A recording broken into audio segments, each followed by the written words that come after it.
ভার্সিটির সামনে দাঁড়িয়ে আছি। কত স্মৃতি আছে এই ভার্সিটি নিয়ে, কত বন্ধু ছিল, কত প্রাণপ্রিয় স্যারেরা ছিল এক সময়। আজ কোনো বন্ধু নেই, সবাই যে যার মতো কাজে ব্যস্ত। অবশ্য আজ আমিও ভার্সিটি কোনো কাজে আসিনি, আমার বোনকে নিয়ে যেতে এসেছি।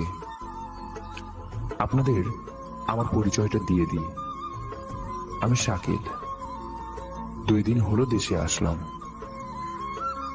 ঘরে বসে বসে বোর হচ্ছিলাম, তাই নুসরাতকে নিয়ে যাওয়ার বাহানায় একটু ঘুরতে আসা। বাকি পরিচয় না হয় পরে জানা যাবে। বাইরে বসে আছি, ঠিক সে সময় একটা মেয়ে সামনে এসে পাগলামি শুরু করে দিল। পাগলামি বলার কারণও আছে, আপনারা নিজেরাই দেখেন। মেয়েটির সামনে এসেই বলা শুরু করলো, ওই রংবাজ, এখানে বসে কি করিস? আমাকে বলছেন? তুই ছাড়া কি এখানে কেউ রংবাজি করছে? রংবাজ মানে? ভার্সিটির সামনে এত সুন্দর একটা ছেলে বসে আছে, মানে তো বোঝা খুব সহজ। আপনি তুই করে বলছেন কেন?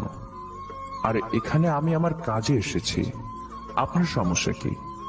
তোদের কাজকে খুব ভালো করে জানি। মানে? ও, এখন তো কিছু জানিস না, মেয়েদের সাথে ফ্লার্ট করার সময় তো সব কিছু জানিস। ফ্লার্ট মানে? ওরে বাবু, এখন তো কিছুই জানবি না। এখানে বসে আছিসই তো মেয়েদের সাথে ফ্লার্ট করতে। করলেও আপনার কি? আমার কি মানে, তোদের মতো লুচ্চাদের খুব ভালো করে চেনা আছে। এবার আর শান্ত থাকতে পারলাম না। ও হ্যালো, অনেক বলেছেন ঠিক করে কথা বলার মেয়ে দেখে আপনি না। আমি আপনার মতো খারাপ মাইন্ড নিয়ে ঘুরি না। কে? এখানে এসেছি আমার বোনকে নিতে, ঠিক করে কথা বলা শিখুন। আবার অজুহাত দেখানো হচ্ছে না তুই? ঠিক তখনই এখানে আরেকটা মেয়ে এসে উপস্থিত। আরে, এই মেয়েটাকে তো আমি চিনি, এটা নুসরাতের বান্ধবী, নাম মনে হয় সুলতানা। এসে আমাকে দেখে, আরে শাকিল ভাইয়া যে, তুমি এখানে? নুসরাতকে নিতে এসেছি। কেমন আছো তুমি? এই তো ভাইয়া, ভালো। এর মাঝেই নুসরাত এসে হাজির। আরে ভাইয়া, তুই এখানে? বাসায় ভালো লাগছিল না, তাই তোকে নিতে এসেছি। ও, ভালো করেছিস। কি রে নুসরাত, এটা তোর ভাই? ভাইয়া, এ হচ্ছে আমার ফ্রেন্ড সামিয়া। অনেক ভালো মেয়ে। ও, মেয়েটির নাম তাহলে সামিয়া। আসলে ভাইয়া, নুসরাত, তুই এখানে দাঁড়া, আমি বাইক নিয়ে আসি। ভাইয়া, বাইক কেন? গাড়ি আনলি না কেন? আমার বাইকে ভয় লাগে। চুপ পেতনি, গেলে যাবি, না হয় আমি চলে যাব। আচ্ছা, তুই আন, আমি এখানে আছি। আমি ওখান থেকে চলে আসতেই, ওই দোস্ত, তোর ভাইয়ের সাথে একটা ঝামেলা হয়ে গেছে। মানে? সামিয়া তারপর সব বলল। তুই আর কোনো ছেলে পাস নাই? ভাইয়াকে রংবাজ বলতে গেলি কেন? আমি আসলে একটু মজা করতে চাইছিলাম। হারামি, তুই মজাটা ভাইয়ার সাথে করতে গেলি কেন? ভাইয়া কোনো মেয়ের সাথে ভালো করে কথা বলে না, আর তুই কিনা ভাইয়াকে রংবাজ বলেছিস? আমি কি জানতাম নাকি ওটা তোর ভাই? আচ্ছা দাঁড়া, ভাইয়াকে বলি। প্লিজ দোস্ত, একটু মিটমাট করে দে। এর মাঝে আমি ওদের সামনে গিয়ে দাঁড়ালাম। ভাইয়া, সামিয়া নাকি তোকে উল্টাপাল্টা বলেছে? অনেক জ্ঞান দিয়েছে আমাকে। ওর দিকে তাকিয়ে দেখলাম মেয়েটা নিচের দিকে তাকিয়ে। আসলে ভাইয়া, ও বুঝতে পারিনি, তুমি ওর কথায় কিছু মনে করো না। মানে? ভাইয়া, এবারের মতো মাফ করে দাও প্লিজ। কিন্তু এর পরের বার থেকে কারো ব্যাপারে না জেনে কিছু বলবে না। ভাইয়া। নুসরাত চল। তারপর নুসরাতকে নিয়ে রওনা দিলাম। ভাইয়া, বাইক কিন্তু বেশি স্পিডে চালাবি না। ওকে। এরপর ওর সাথে কথা বলতে বলতে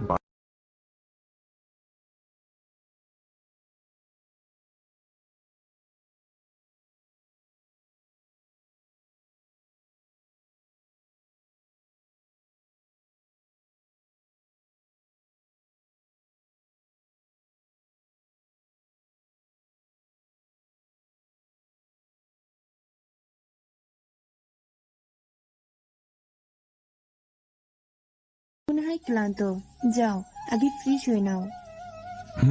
ঠিক বলেছ। আপনাদের মিমের পরিচয়টা দিয়ে দিই। মিম হলো আমার আব্বুর বন্ধু প্লাস ব্যবসায়ী পার্টনারের মেয়ে। অনেক ভালো একটা মেয়ে। ভালো বলতে খুব ভালো। আমাদের সাথে খুব ভালো সম্পর্ক। বাকিটা গল্পে জানা হবে। এরপর রুমে এসে শাওয়ার নিলাম। তারপর রেডি হয়ে শুতেই নুসরাত এসে খাওয়ার জন্য ডেকে নিয়ে গেল। খাওয়ার টেবিলে গিয়ে দেখলাম সবাই বসেছে। আব্বুও চলে এসেছে অফিস থেকে। মিমও বসেছে। আব্বু, আজ তাড়াতাড়ি চলে আসলে যে? এমনি। তোর পোস্টিং এর কি খবর? এই তো কয়েকদিন পর। কিসের পোস্টিং শুনতে থাকেন, বুঝতে পারবেন। তারপর খাওয়া দাওয়া করে রুমে এসে শুয়ে পড়লাম। কিছুক্ষণ ঘুমানোর পর নুসরাত এসে ডাককে নিচে নিয়ে গেল। নিচে যেতেই আম্মু বলল,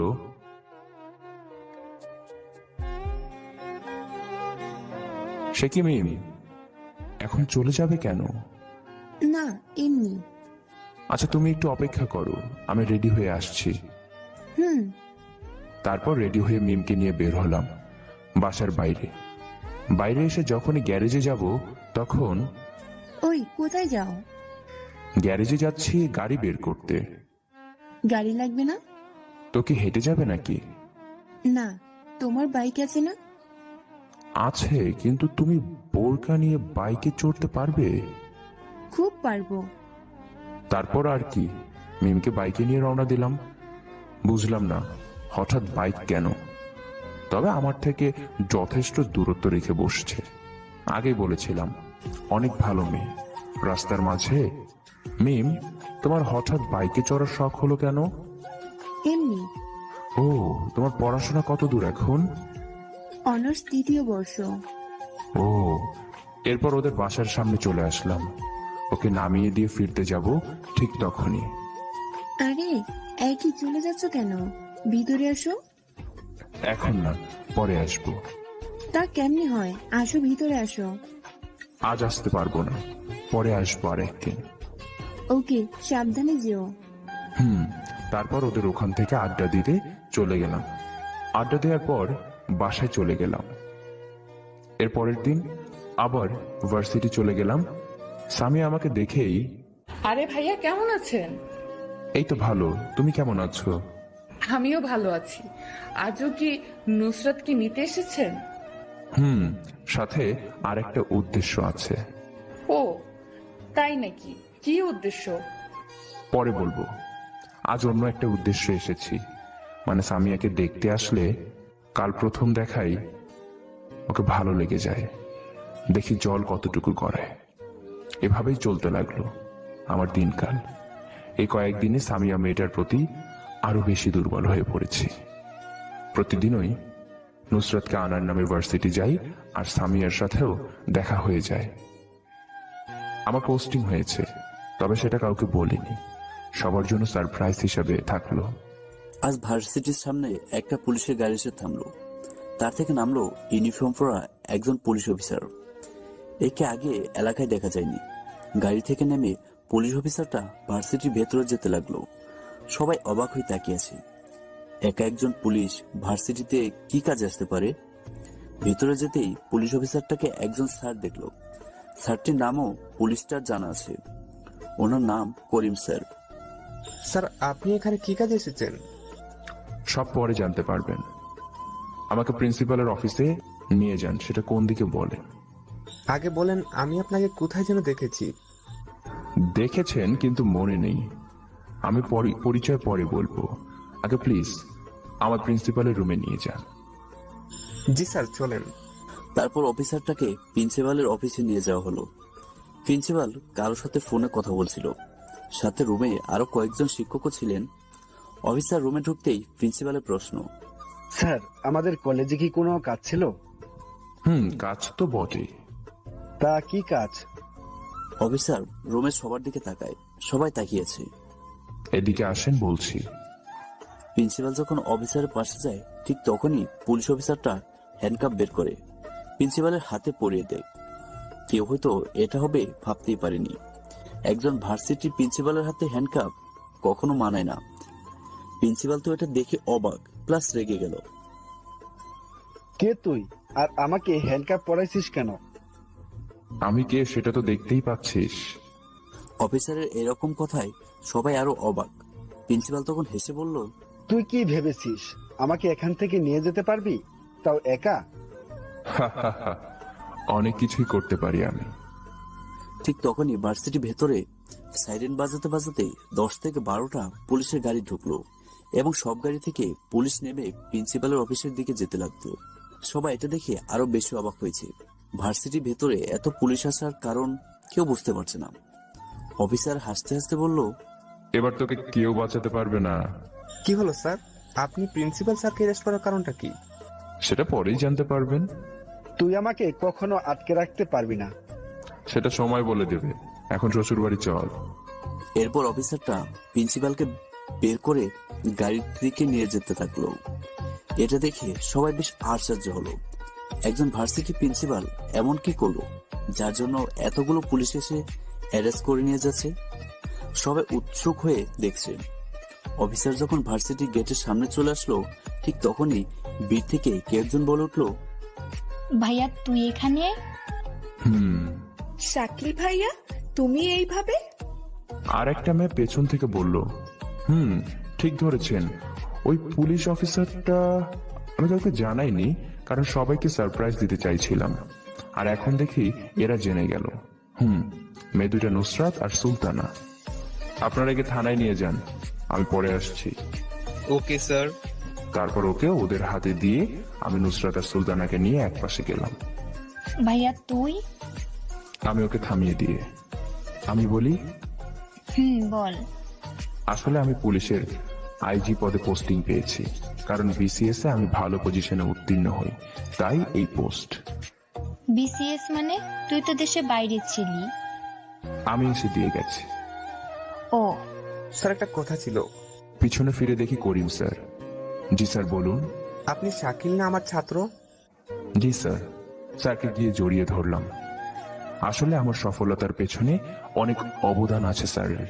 তুই এত বড় হয়ে গেছিস এখন পুলিশে? সব স্যার আপনাদের দোয়া। আচ্ছা, তুই প্রিন্সিপালকে কেন অ্যারেস্ট করলি? ওনার মধ্যে কোনো খারাপ কিছু তো দেখিনি। স্যার উনি এখানে কতদিন হলো জয়েন হয়েছে? 5-6 মাস হবে। তার আগে কি আপনি ওনার বিষয়ে জানতেন? না, তবে এখনো ভালো করে চিনি না। স্যার উনি হলেন একজন বড় ড্রাগস ব্যবসায়ী।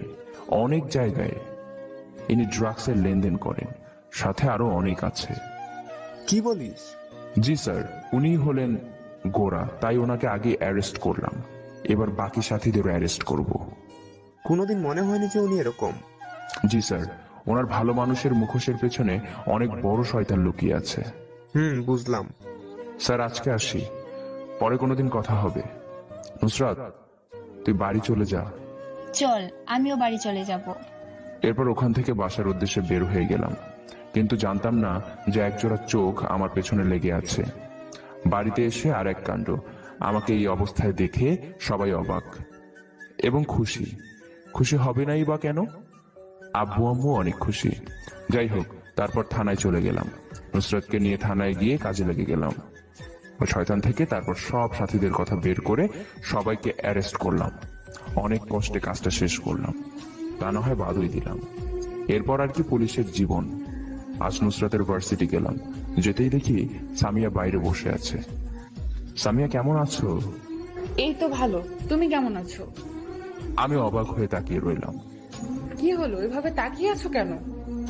ওই মেয়ে, আমি তোমার থেকে বড়, এমন ভাবে কথা বলছো যেন তুমি আমার সমবয়সী। ভালোবাসায় কি বয়স হয়? কি বললে? বুঝলাম না। কিছু না। আচ্ছা, তুমি নিশ্চয়ই নুসরাতকে নিতে এসেছো। আচ্ছা, আমি ওকে ডেকে দিচ্ছি। এটা বলে ও নুসরাতের কাছে গেল। নুসরাত, তোর ভাইয়া এসেছে তোকে নিতে। ও আচ্ছা, তাহলে আমি যাই।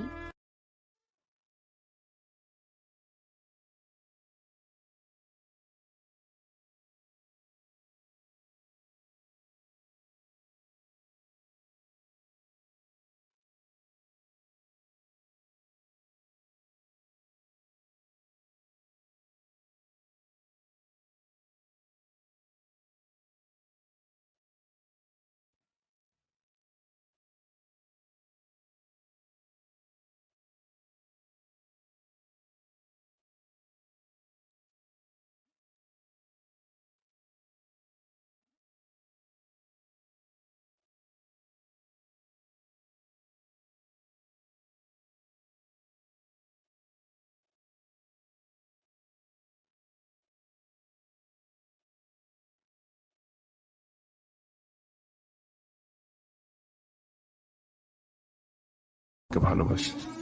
তাহলে কই তোদের মিট করিয়ে দেব? তাহলে তো ভালোই। আচ্ছা, আমি ওকে বলছি কাল দেখা করতে। তারপর রাতটা কোনো মতে কাটালাম। পরের দিন সামিয়ার সাথে দেখা করব। সকালে ঘুম থেকে উঠে ফ্রেশ হয়ে নাস্তা করে রেডি হয়ে সামিয়ার বলা ঠিকানায় চলে গেলাম। কিন্তু আমার জন্য যে এত বড় সারপ্রাইজ অপেক্ষা করছে জানতাম না। গিয়ে দেখলাম এই তো আর একটু দূর আছে। তারপর ইরফান আমাদের একটা বাড়ির সামনে নিয়ে আসে। ওই যে ওইটা। আমি পিছন দিক থেকে যাওয়ায় মেয়েটা আমাকে দেখলো না, সাথে আরো একটা মেয়ে আছে।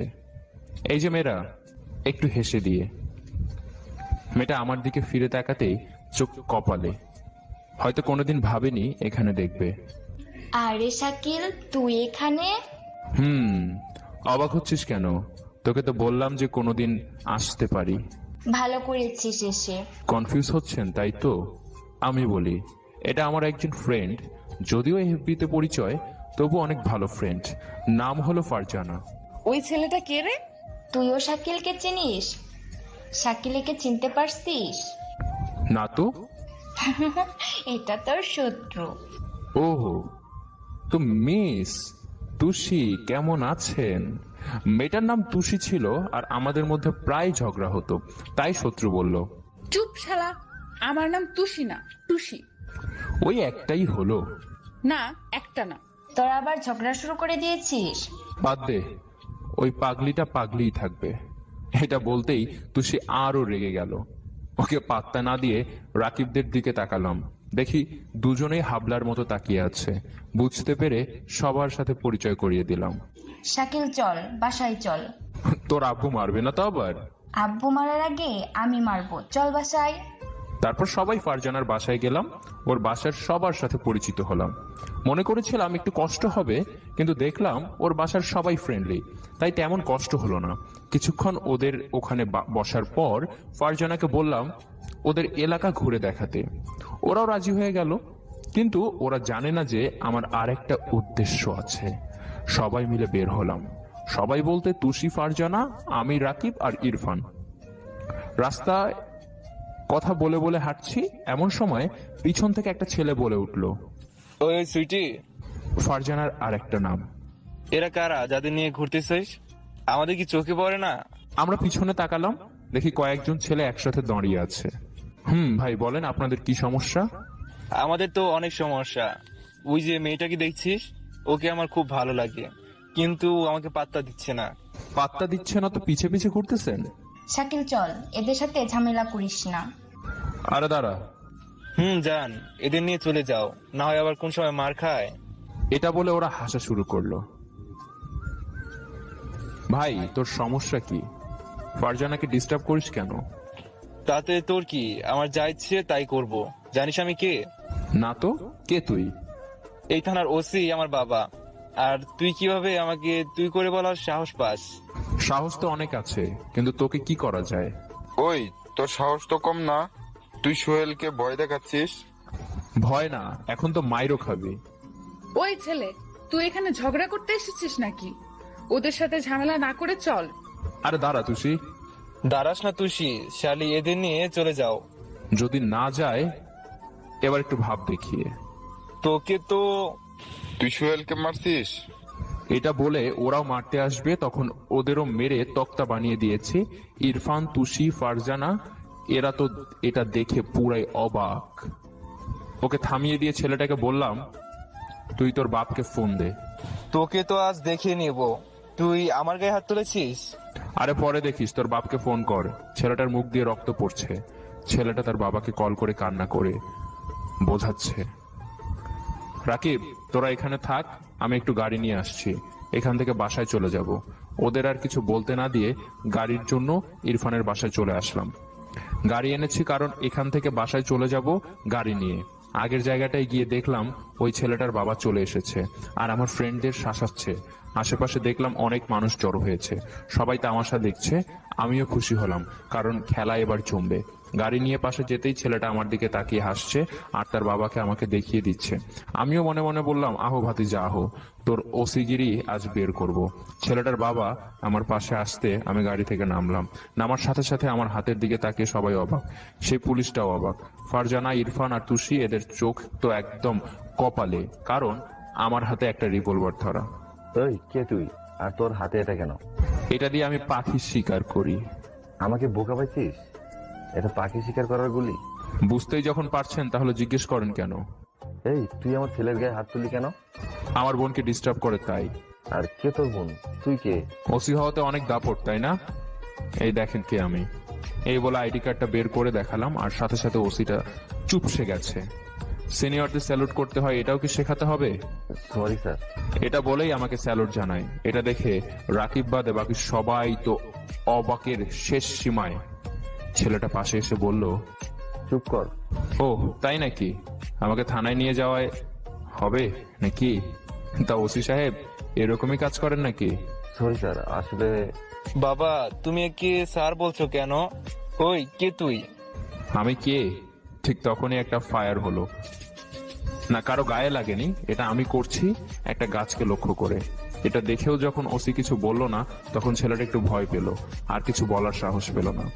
ওসি সাহেব কাজ তো ভালোই করেন, দেখে ওয়ার্নিং দিয়ে যাচ্ছি, যদি আমার বোনকে আপনার ছেলে আর কখনো ডিস্টার্ব করে তাহলে আপনার সহ শাস্তি হবে। সরি স্যার, আর হবে না। তারপর ওদের কাছ থেকে ইরফানদের কাছে চলে আসলাম। ভাই কে তুই? আমাদের শাকিল এখন পুলিশের আইজি। কি বলিস? আচ্ছা, আজ আমরা যাই। যাই মানে? থাপ্পড় খাবি। কেন? আজ দুপুরে আমাদের এখানে খাবি। কিন্তু ঘাড় মটকে দেব, আর যদি তাও চলে যাস তাহলে তোর সাথে আর কোনোদিনই কথা বলবো না। আচ্ছা, কিন্তু আমার শত্রু কিছু বলছে না কেন? কি বলবো? ভয় পাচ্ছিস নাকি? ভয় কেন পাবো? দেখি রিভলভারটা নে তো, মজা করে। না বাবা, পারবো না। আচ্ছা, যদি আর কিছু করে ছেলেটা তাহলে আমাকে বলবি। এখন চল ঘুরবো। তারপর ওদের নিয়ে আরো অনেকক্ষণ ঘুরলাম। তারপর বাসায় চলে গেলাম। বাসায় বলতে ফারজানাদের বাসায়। ওদের বাসায় যেতেই আঙ্কেলের ডাক পড়লো, তাই ওনার কাছে গেলাম। গিয়ে দেখলাম রিয়াদও পাশে আছে। আমি যেতেই আঙ্কেল বলল, বাবা তুমি নাকি ওসির ছেলের সাথে ঝামেলা করেছো? জি আঙ্কেল, কিন্তু আপনাকে কে বললো? আমাকে রিয়াদ বললো। তুমি ওদের সাথে ঝামেলা করেছো কেন? ওরা ফারজানাকে বিরক্ত করত, তাই একটু শিক্ষা দিলাম। কিন্তু রিয়াদ ভাই, তোমাকে তো ফারজানা বলছিল, তুমি কি করেছো? আমি তো ছেলেটাকে বলেছিলাম যেন ডিস্টার্ব না করে। এদের বললে কাজ হয় না। কিন্তু ওরা যদি তোমার সাথে কিছু করে, ওর বাপ তো ওসি। আঙ্কেল সমস্যা নাই, আমি কে তা তো জানেন না, তাই বললেন কথাটা। তুমি কে মানে? এটা আমি, কার্ড দেখিয়ে। আইজি? জি। এরপর আর তেমন কিছু হয়নি। ওদের বাসা থেকে বিকেলের দিকে বের হয়ে গেলাম ঢাকার উদ্দেশ্যে। গাড়ি চলছে, সাথে পথ পোড়াচ্ছে। কিন্তু আরেকটা ঘটনা ঘটবে তা আমাদের জানা ছিল না। রাকিবের সাথে কথা বলে গাড়ি চালাচ্ছিলাম, হঠাৎ অপোজিট থেকে একটা কার আমাদের গাড়ির দিকে স্পিডে আসতে দেখলাম। আমি দেখি নাই প্রথমে, রাকিব দেখেছে, আর মাত্র কয়েক গজ দূরে আমাদের থেকে তাড়াতাড়ি রিভলভার বের করে গাড়ির টায়ারে গুলি করলাম, যার কারণে গাড়ি গতি কমে গেল। কিন্তু ঠিক তখনই রাকিব চিৎকার দিয়ে উঠলো। ওর ইশারাতে দেখলাম গাড়ির ড্রাইভারটা হাতে একটা পিস্তল, যা বাইরে আমাদের দিকে তাক করা। আমি আর কিছু না ভেবে গুলি চালিয়ে দিলাম, আর গুলিটা বরাবর তার মাথায় গিয়ে লাগলো, যার কারণে গাড়ি ব্যালেন্স হারিয়ে রাস্তার একপাশে গিয়ে একটা গাছের সাথে ধাক্কা লাগলো। ঘটনার আকস্মিকতায় সবাই অবাক। অনেক ভয়ও পেয়েছি, কারণ আশেপাশে অনেক মানুষ। রাকিবের দিকে তাকালাম, দেখলাম ও ভয়ে একদম জড়সড় হয়ে গেছে। অবশ্য হওয়ারই কথা, কারণ অনেক তাড়াতাড়ি ঘটে গেল ঘটনাটা। গাড়ি থেকে নেমে ওই গাড়িটার পাশে গেলাম, পুলিশের কাছেও ফোন করলাম, পাশের থানার পুলিশও চলে আসলো, এসে আশেপাশের মানুষদের সরিয়ে দিল। গাড়ির পাশে গিয়ে মানুষটাকে বের করা হলো। মারা গেছে অবশ্য, বাঁচার কথাও না। ভাই তোর কিছু হবে না তো? আরে ভয় পাস না, আমি সেলফ ডিফেন্সে গুলি করেছি, তাই আমার কিছু হবে না। আমি আসায় পুলিশের কাছে গিয়ে এসআই কে জিজ্ঞেস করলাম, এই লোকটা কে, চিনেন? জি স্যার। এর কোনো ক্রিমিনাল রেকর্ড আছে? জি স্যার, এমনকি 2টা আমার কেস আছে এর নামে, আর অনেক আছে। আজ আপনি একে শুট করলেন। কিন্তু একে জেনে শুনে শুট করিনি, সেলফ ডিফেন্সে শুট করতে হয়েছে। কিন্তু ভালোই হলো, এরকম জানোয়ার বেঁচে থাকার চেয়ে মরাই ভালো। জি স্যার, কিন্তু আপনার উপর অ্যাটাক করলো কেন? সেটা আমিও বুঝতে পারছি না। এক কাজ করুন, আপনি এর সব কেস ফাইল আর ডিটেলস আমাকে পাঠিয়ে দিবেন। Okay sir. এরপর ওই জায়গা থেকে চলে আসলাম। শাকিল, আমি কিছুই বুঝতেছি না, আমাদের উপর অ্যাটাক করলো কেন, আর কে বা করেছে? আমিও এখন কিছু বলতে পারছি না। দেখি খোঁজ নেই। এই সামিয়ার ব্যাপারটা শেষ করতেও পারিনি, আর একটা নতুন রহস্য। আচ্ছা, আগে বাসায় চল। এরপর বাসায় চলে আসলাম। বাসায় এসে হাজারটা প্রশ্ন, তাও কোনো মতে বুঝালাম। এর পরের দিন থানায় গেলাম, যদিও আরো 2 দিন পর ডিউটি অ্যাটেন্ড তারিখ ছিল, তাও আগে চলে গেলাম, কারণ এই রহস্যগুলো আমাকে খুব প্যারা দিচ্ছে। থানায় গিয়ে ওই থানার এসআই এর পটানো কেস ফাইলগুলো উল্টাতে লাগলাম। অনেকগুলো কেস, ধর্ষণ, অ্যাটেম্প টু মার্ডার, হুমকি, এরকম কেসের ফাইল। কিন্তু আশ্চর্যের বিষয় হলো তার কোনো পরিচয় উল্লেখ হয়নি, বা সেরকম কোনো কাগজ নাই যেখানে তার পরিচয় রয়েছে। শুধু নাম বাদে, নামটা হলো তানভীর। ওই থানার এসআই কে ফোন দিলাম। হ্যালো, আমি আইজি শাকিল বলছি। জি স্যার, বলেন। এখানে তার কোনো পরিচয়পত্র দেননি কেন? আসলে স্যার আমি দুঃখিত, তার কোনো পরিচয় আমার কাছে নাই। ও, ওই লোকটা কার হয়ে কাজ করে তাকে বলতে পারবেন? না স্যার। ও, তারপর কল কেটে দিলাম। কি যে করব কিছুই বুঝতে পারছি না। একদিকে সামিয়ার কি ক্ষতি করলাম তাও এখনো জানি না, অন্যদিকে আরেকটা রহস্য যুক্ত হলো। বসে বসে সব ভাবছি, এমন সময় থানায় প্রবেশ করলো মিম আর নুসরাত। কি ব্যাপার, তোমরা এখানে? তুমি নাকি সকালে না খেয়ে চলে এসেছো? তো কি হয়েছে? এখন খাইছো? না, একটু টেনশনে আছি। চুপ, জানতাম যে খাবে না। এই নাও, খাবার নিয়ে এসেছি, খেয়ে নাও। কিন্তু আর একটা কথা বললে শুট করে দিব। আমি আশেপাশে তাকালাম, সবাই দেখি এদিকে তাকিয়ে আছে। খাওয়া শুরু। সকালে রেডি হয়ে সামিয়ার দেওয়া ঠিকানা অনুযায়ী বেরিয়ে পড়লাম। ঠিকানা অনুযায়ী গিয়ে দেখলাম যে এটা একটা নদীর পাশের জায়গা বলা যায়। নদীর পার। আশ্চর্যের ব্যাপার হলো এখানে তেমন লোকজন নেই বলা যায়, একটা লোকও নেই। এমন জায়গায় কেন আসতে বললো কিছু বুঝলাম না। কিছু দূরে দেখলাম কেউ দাঁড়িয়ে আছে। কাছে গিয়ে দেখলাম যে এটা সামিয়া। পাশে গিয়ে দাঁড়ালাম। কেমন আছো সামিয়া? এতদিন ভালো ছিলাম না, আজ অনেক ভালো আছি। তুমি কেমন আছো? আমিও আজ অনেক খুশি। তুমি খুশি কেন? ওমা, আমি তোমাকে ভালোবাসি, আর তুমিও এখন আমাকে ভালোবাসো, তাই খুশি। কে বলেছে আমি তোমাকে ভালোবাসি? মানে? আমি তোমাকে কখন ভালোবাসি বললাম? কি বলছো তুমি এসব? তাহলে নুসরাতকে কেন বললে? ওইটা তো আমার প্ল্যানের একটা অংশ। প্ল্যান মানে? আর তুমি এত নির্জন জায়গায় কেন ডেকে পাঠালে? তুমি পুলিশের আইজি হলে কিভাবে? তোমার মাথায় তো দেখি কোনো বুদ্ধি নাই। তোমাকে এখানে আনার তো নিশ্চয়ই কোনো কারণ আছে। কি কারণ? এরপর সামিয়া যা করলো তা কোনোদিন ভাবতে পারিনি। সামিয়া নিজের ব্যাগ থেকে একটা রিভলভার বের করে আমার দিকে তাক করে হাসি দিল। কি করছো সামিয়া?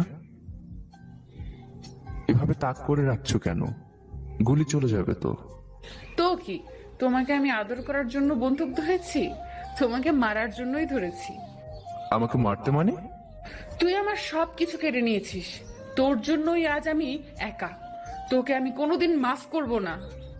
আমি তোমার সবকিছু কেড়ে নিয়েছি মানে? এখনো কিছুই বুঝতে পারছিস না? পরপারে গিয়ে জেনে নিস। সামিয়া দাঁড়াও। এই বলে আমি ওর দিকে যাব, ঠিক তখনই রিভলভার গর্জে উঠল। হ্যাঁ, আমি যাওয়ার আগেই সামিয়া আমাকে শুট করে দিল। আমার সাথে রিভলভার থাকতেও কিছুই করতে পারলাম না। করব কিভাবে জানি না। ও আমাকে কেন মারলো? কিন্তু আমি তো ওকে ভালোবাসি। আমার চারিদিকে অন্ধকার হয়ে আসছে, ভালো করে দাঁড়াতে পারছি না। মাটিতে লুটিয়ে পড়লাম। শুধু একটা কথা শুনছি, আজ আমার শত্রুকে শেষ করলাম। নিশ্চয়ই এটা সামিয়া বলছে। আর কিছুই মনে নেই। জ্ঞান হারিয়ে ফেললাম। ভাবলাম হয়তো মারাই যাব। যখন চোখ খুললাম তখন নিজেকে হাসপাতালের বেডে দেখতে পেলাম। অবাক হলাম, আমি এখানে কিভাবে? তার চেয়েও বেশি আশ্চর্য হলাম মিমকে আমার বুকে শুয়ে থাকতে দেখে। আমি মিমকে ডাক দিলাম। ডাক দিতেই ও চোখ খুলল আর আমাকে তাকানো থাকতে দেখে খুশি চোখে মুখে একদম উপচে পড়ছে। কিন্তু তার চেহারা দেখে কেমন যেন লাগলো। চোখের নিচে কালি পড়ে গেছে, একদম অগোছালো হয়ে আছে। শাকিল, তোমার জ্ঞান ফিরেছে, আল্লাহর কাছে অসীম শুক্রিয়া। আমি এখানে এলাম কি করে? আর বাসার কেউ কি জানে? আঙ্কেল, আন্টি বাইরে আছে, দাঁড়াও ডেকে নিয়ে আসছি। তারপর মিম গিয়ে আম্মু আব্বুকে ডেকে নিয়ে আসলো। তাদের অবস্থাও কাহিল, দেখেই বোঝা যাচ্ছে অনেক কান্নাকাটি করেছে। আম্মু তো এসেই আবার কান্না শুরু করে দিল। যদিও এখন আমি অনেকটা সুস্থ, তাও মায়ের মন বলে কথা। আব্বু আম্মুকে সান্ত্বনা দিয়ে যাচ্ছি, কিন্তু আম্মু কিছুতেই মানছে না। আম্মু এবার তো শান্ত হও, দেখো আমি এখন একদম ঠিক আছি। আম্মু শান্ত হচ্ছে না। আম্মু প্লিজ এবার শান্ত হও। কিভাবে শান্ত হব বল? আল্লাহর রহমতে যে তুই ঠিক আছিস। তোর যদি কিছু হয়ে যেত তাহলে আমাদের কি হতো? কিছু তো হয়নি। আচ্ছা নুসরাত কোথায়? জানি না ওর কি হয়েছে। তোকে দেখার পর থেকেই ও শুধু বলে যাচ্ছে তোর এই অবস্থার জন্য ও দায়ী। কিন্তু ও কোথায়? ওকে বাসায় পাঠিয়ে দিয়েছি, কিন্তু এসব বলছে কেন? কাউকে কিছু বলছে না, শুধু কান্নাই করে যাচ্ছে। আচ্ছা কিছু হবে না, ওকে ফোন করে আসতে বলো। মিমকে দেখলাম ও চুপচাপ কান্না করে যাচ্ছে, শুধু চোখের পানি ফেলছে। কি হলো মিম, তুমি কান্না করছো কেন? মিম তাড়াতাড়ি চোখ মুছে বলল, না এমনি। বাবা, এই 4 দিন নিম্মাই তোর সেবা যত্ন করেছে, সবসময় তোর পাশেই ছিল।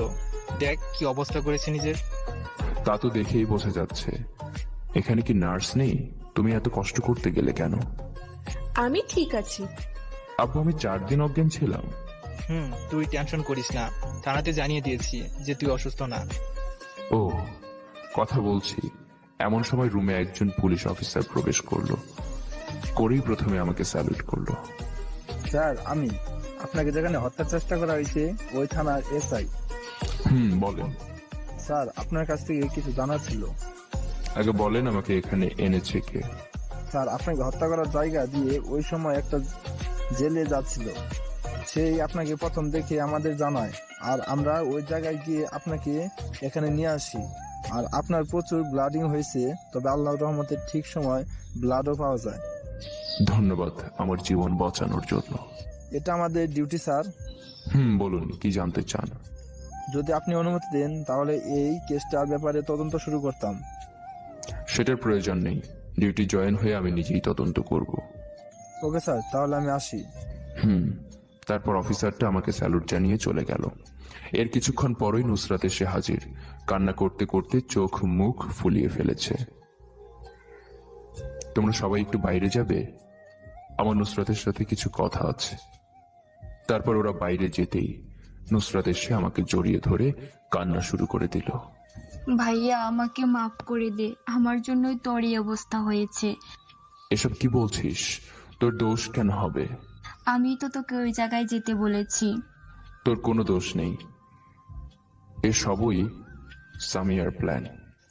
সামিয়ার প্ল্যান মানে? এইসব সামিয়া করেছে। কি বলছিস ভাইয়া? সামিয়াগুলো কেন করেছে? সেটাই বুঝতেছি না, রহস্যটা আমার জানতে হবে। কিন্তু সামিয়া তো এখন নাই। মানে? যেদিন তোর এই অবস্থা হয় সেদিনও কলেজ থেকে টিসি নিয়ে চলে গেছে। চলে গেছে কোথায়? জানি না, তবে শুনেছি শহরে বাইরে চলে গেছে। আমাদেরও কিছু বলেনি। এবার বুঝতে পারছি কেন চলে গেছে। ওকে যেভাবেই হোক খুঁজে বের করতে হবে।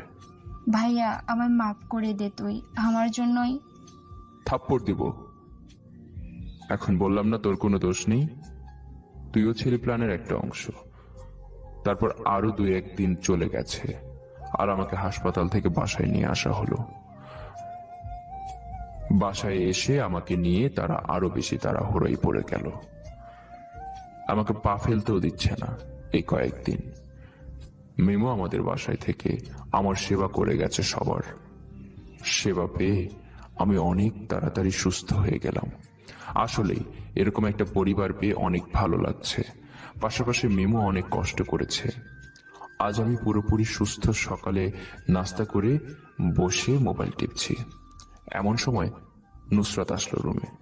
ভাইয়া, তুই আমাকে একটা কথা বলবি? কি? ওই দিন তোর এরকম অবস্থা কে করেছে? বাদ দে, পরে সব বলবো। সামিয়া করেছে, তাই না? মানে তোর এই অবস্থার জন্য সামিয়া দায়ী? তুই এটা কেন বলছিস? কারণ তোর এরকম হওয়ার দিন সামিয়া টিসি নিয়ে চলে গেছে। স্বামীয়াটাকে? আপু তুমি? তুমি কখন এলে? ওইসব বাদ দাও, আর বলো স্বামীয়াটা কে? মিম আসলে তুমি বলবে কিনা বলো। তাহলে শোনো, তবে কাউকে বলবে না। এই রহস্য আমাকে বের করতে হবে। তারপর ওদের ঘটে যাওয়ার সব কথা বললাম। তার মানে আমার সন্দেহ ঠিক? কিন্তু ও গেল কোথায় সেটা জানি না। সমস্যা নেই, আমি বের করব। মিম, নুসরাত, তোরা কাউকে বলবি না। আচ্ছা, তুমি তো এখন সুস্থ, আমি আজ বাসায় চলে যাব। আচ্ছা ঠিক আছে, বিকেলে আমি দিয়ে আসবো। তার দরকার হবে না, আমি গাড়ি নিয়ে চলে যাব, তুমি রেস্ট নাও। সমস্যা নেই, এতদিন তো রেস্ট নিয়েছি। তোমাকে নিয়ে গেলে একটু হাঁটাও হবে। ওকে। তারপর বিকেলের দিকে মিমকে নিয়ে বের হলাম। অবশ্য আজ গাড়ি নিয়ে এসেছি, বাইক নিয়ে আসতে দেইনি। গাড়িতে মিম বলল, আচ্ছা, তুমি তো স্বামীয়াকে ভালোবেসেছিলে, তাই না? জানি না ভালোবাসা নাকি মোহ, তবে এখন ওর কথা মনে হলে ঘৃণাই হয়। তো এখন কি করবে? কিসের কি? বিয়ে টিয়ে করবে না? সেটেল তো হয়েছো। দেখি কাউকে পাই কিনা। পাবে পাবে। কোথায় পাবো? আচ্ছা, সত্যি করে বলো তো, তুমি কি এখন কাউকে লাইক করো বা ভালোবাসো? না, হঠাৎ এই প্রশ্ন কেন? এমনি। আচ্ছা, বাসায় চলে এসেছি, চলো ভেতরে চলো। এই না, পরে আরেকদিন। পা ভেঙে রেখে দিব। আচ্ছা আসছি। নিজের শ্বশুর বাড়িতে আসতে খারাপ লাগে? কি বললে? বুঝলাম না। কিছু না, চলো ভেতরে। তারপর ভেতরে গেলাম। আঙ্কেল বাসায় ছিলেন না। আন্টি তো মহা খুশি আমি আসাতে। অনেকদিন পর আসছি তো। অনেকক্ষণ পর ওদের বাসা থেকে কোনো মতে বের হলাম। ওদের বাসা থেকে বের হয়ে রাকিবকে ফোন করলাম। হ্যালো দোস্ত, কেমন আছিস? কেডারে তুই? তোর বাপ। আমার বাপ তো আমার পাশে বসে আছে। মজা বাদ দে। কেমন আছিস? ভালো। ঘুরতে যাবি? তোর এই অবস্থায় কোথায় ঘুরতে যাবি? আরে আমি এখন ঠিক আছি। আজ ডিউটিতে জয়েন হওয়ার আগে একটু ঘুরে আসবো। ওকে, কিন্তু কোথায় যাব? বরিশালের দিকে। এত দূরে কেন? ওইদিকে এখনো যাওয়া হয়নি, আর ওখানে একটা কাজও আছে, তাই যাব। আচ্ছা, কখন যাবি? কালকে। ওকে। তুই আমাদের বাসায় চলে আসিস কাল সকালে, তারপর একসাথে যাব। ওকে। তারপর বাসায় চলে আসলাম। পরের দিন রাকিবকে সহ নিয়ে গাড়ি নিয়ে বের হয়ে গেলাম। ঢাকা থেকে বরিশাল অনেক দূরের রাস্তা, তাও চলে গেলাম। অনেকক্ষণ চলার পর বরিশালে আসলাম। এসে একটা বাসার সামনে গাড়ি দাঁড় করালাম। তখন প্রায় সন্ধ্যা হয়ে আসছে। কিরে, এটা কার বাড়ি? আসলে দেখবি। ঠিক তখনই বাড়ি থেকে একটা ছেলে বের হয়ে এসে আমাকে জড়িয়ে ধরলো। কিরে দোস্ত, কেমন আছিস? শালা, তোরা মনে রাখছিস নাকি? আগে তোর পাশেরটাকে চিনতে পারিস কিনা দেখ।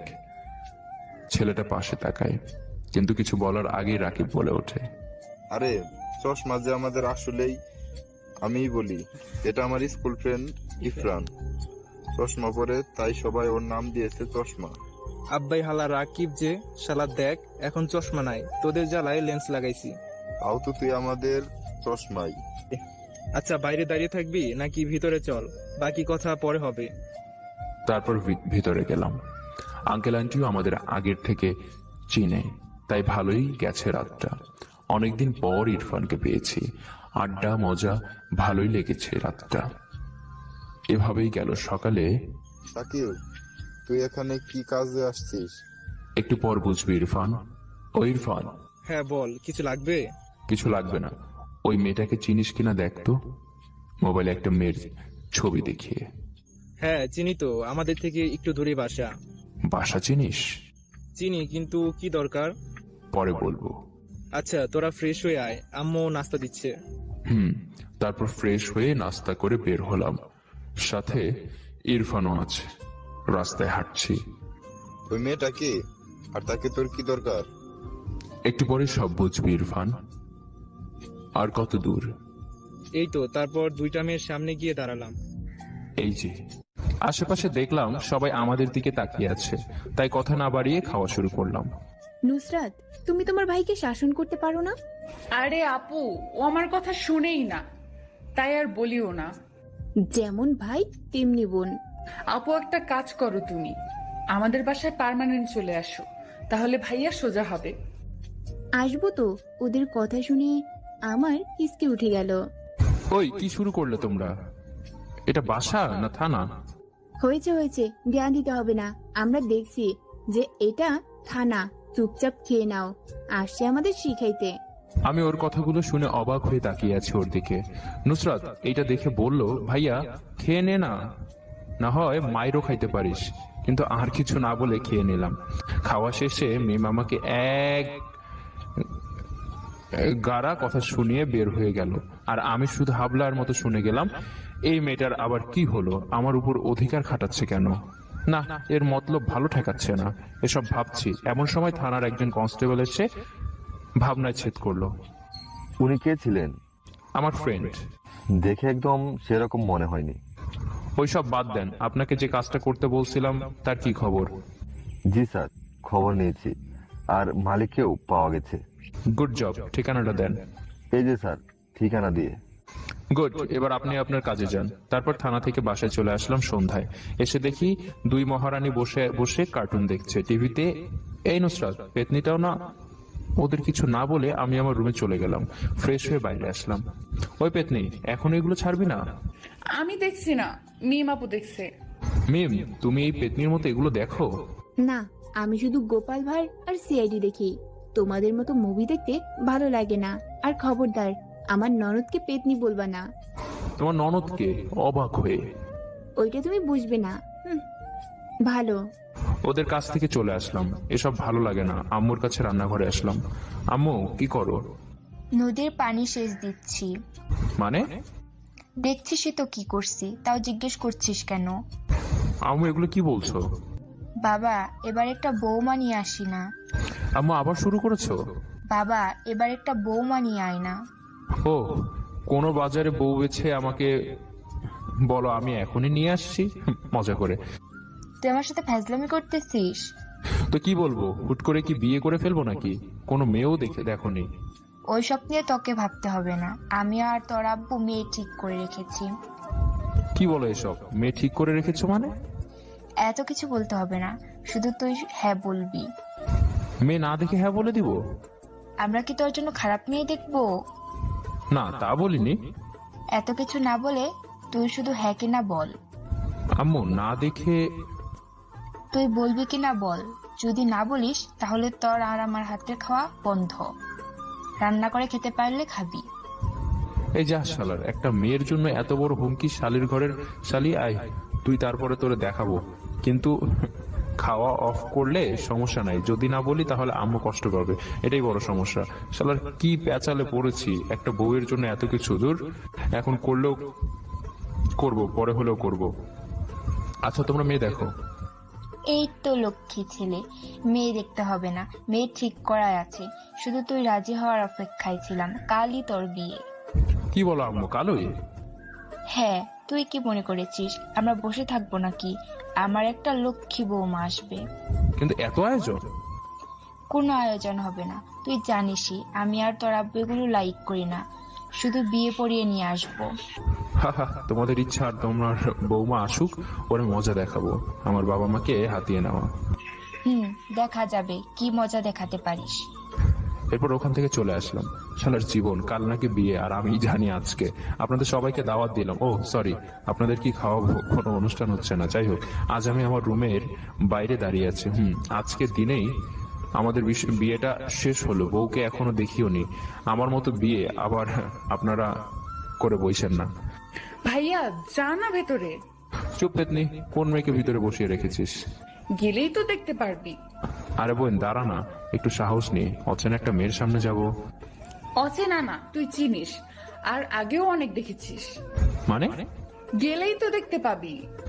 এটা বলে আমাকে জোর করে রুমে ঢুকিয়ে দিয়ে বাইরে থেকে লক করে দিল। আর একটা টেনশন ধরিয়ে দিল।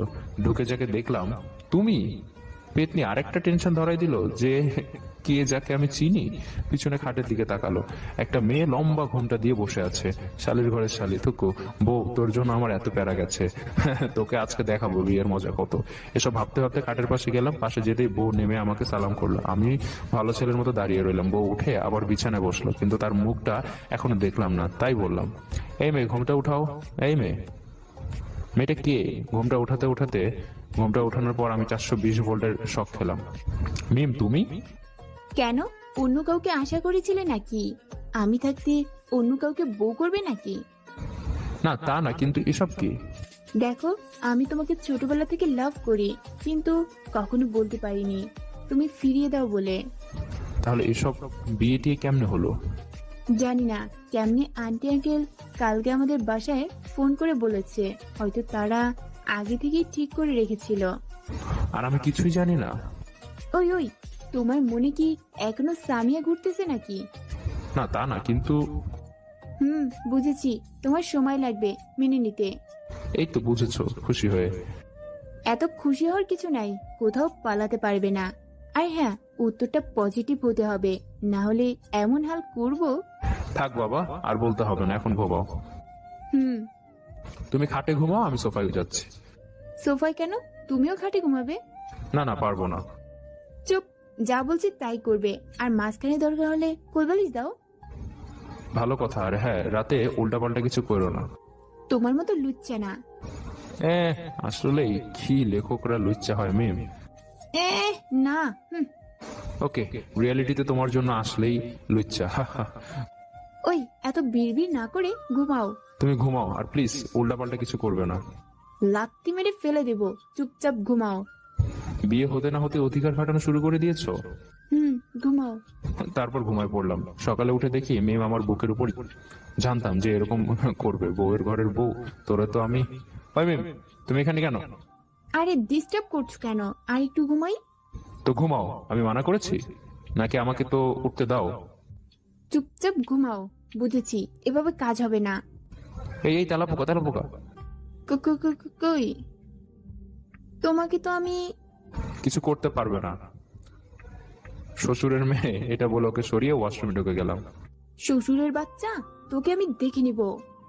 ওকে, ও শ্বশুরি, শাশুড়ি আম্মা, এটা আমার গলায় কল ঝুলাই দিছো? আমার জীবন তো তেনা তেনা করে দিবে। মজা করে একটু জোরে বললাম। ওই চুপ। আর কিছু না বলে ফ্রেশ হয়ে বের হয়ে এলাম। বাইরে এসে দেখি মহারানী রাগীর লুক নিয়ে বসে আছে। কি হলো গো, যাও ফ্রেশ হয়ে আসো। তোমাকেও বাবু আমি ছাড় দেব না, সময় আসুক। ওকে, দেখা যাবে। এরপর রেডি হয়ে শুতে শুরু করলাম। রেডি হওয়া শেষ হতেই দেখি মেম বাইরে আসলো ফ্রেশ হয়ে। রেডি হয়ে নিচে এসে সবাই অপেক্ষা করছে। নুসরাত এসে ডেকে গেছে। তুমি যাও, আমি আসতেছি। হ্যাঁ ওকে। হাসার কি হলো? তোমাকে রাখলে অনেক সুন্দর লাগে, নাকের আগা লাল হয়ে যায়, তাই আরো কিউট লাগে। তাতে তোমার কি? তুমি তো আর আমাকে ভালোবাসো না। সেসব পরে দেখা যাবে, এখন নিচে আসো। নিচে গিয়ে দেখলাম সবাই বসে আছে।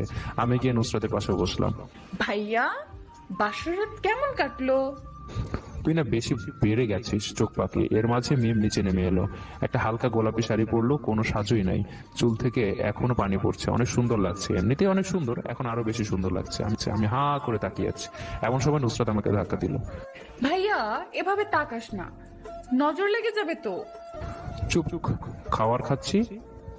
এমন সময় নুসরাত বলল, ভাবি তোমাকে সকালে ডাকছি, সাড়া দিচ্ছিল না কেন? সবার ঘুম ভাঙে জামাইয়ের মধুর ডাকে, আর তোমার ভাই আমাকে তেলাপোকার ভয় দেখিয়ে ঘুম ভাঙাইছে। ভাইয়া, এসব কি?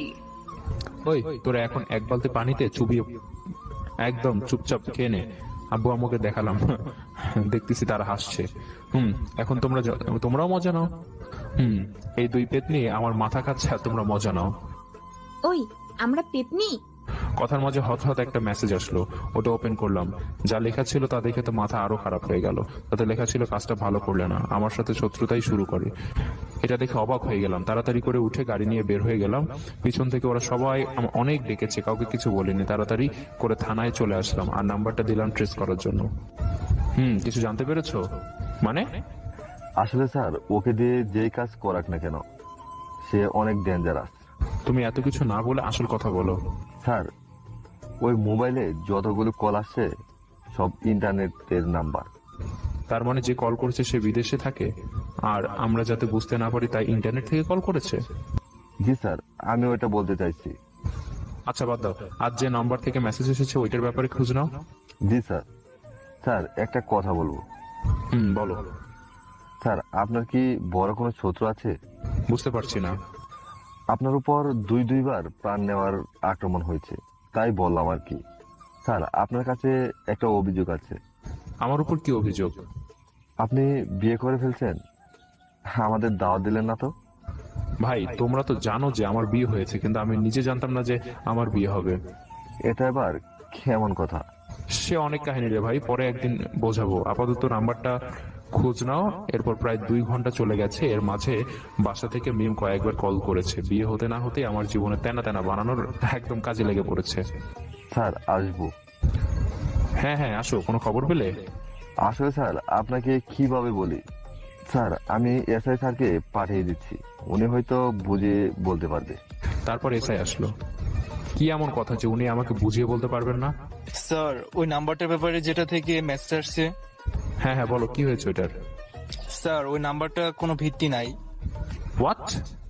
জি স্যার, ঠিক ওই। তাহলে সেই জন্যই যখন ওই নাম্বারে কল ঢোকেনি?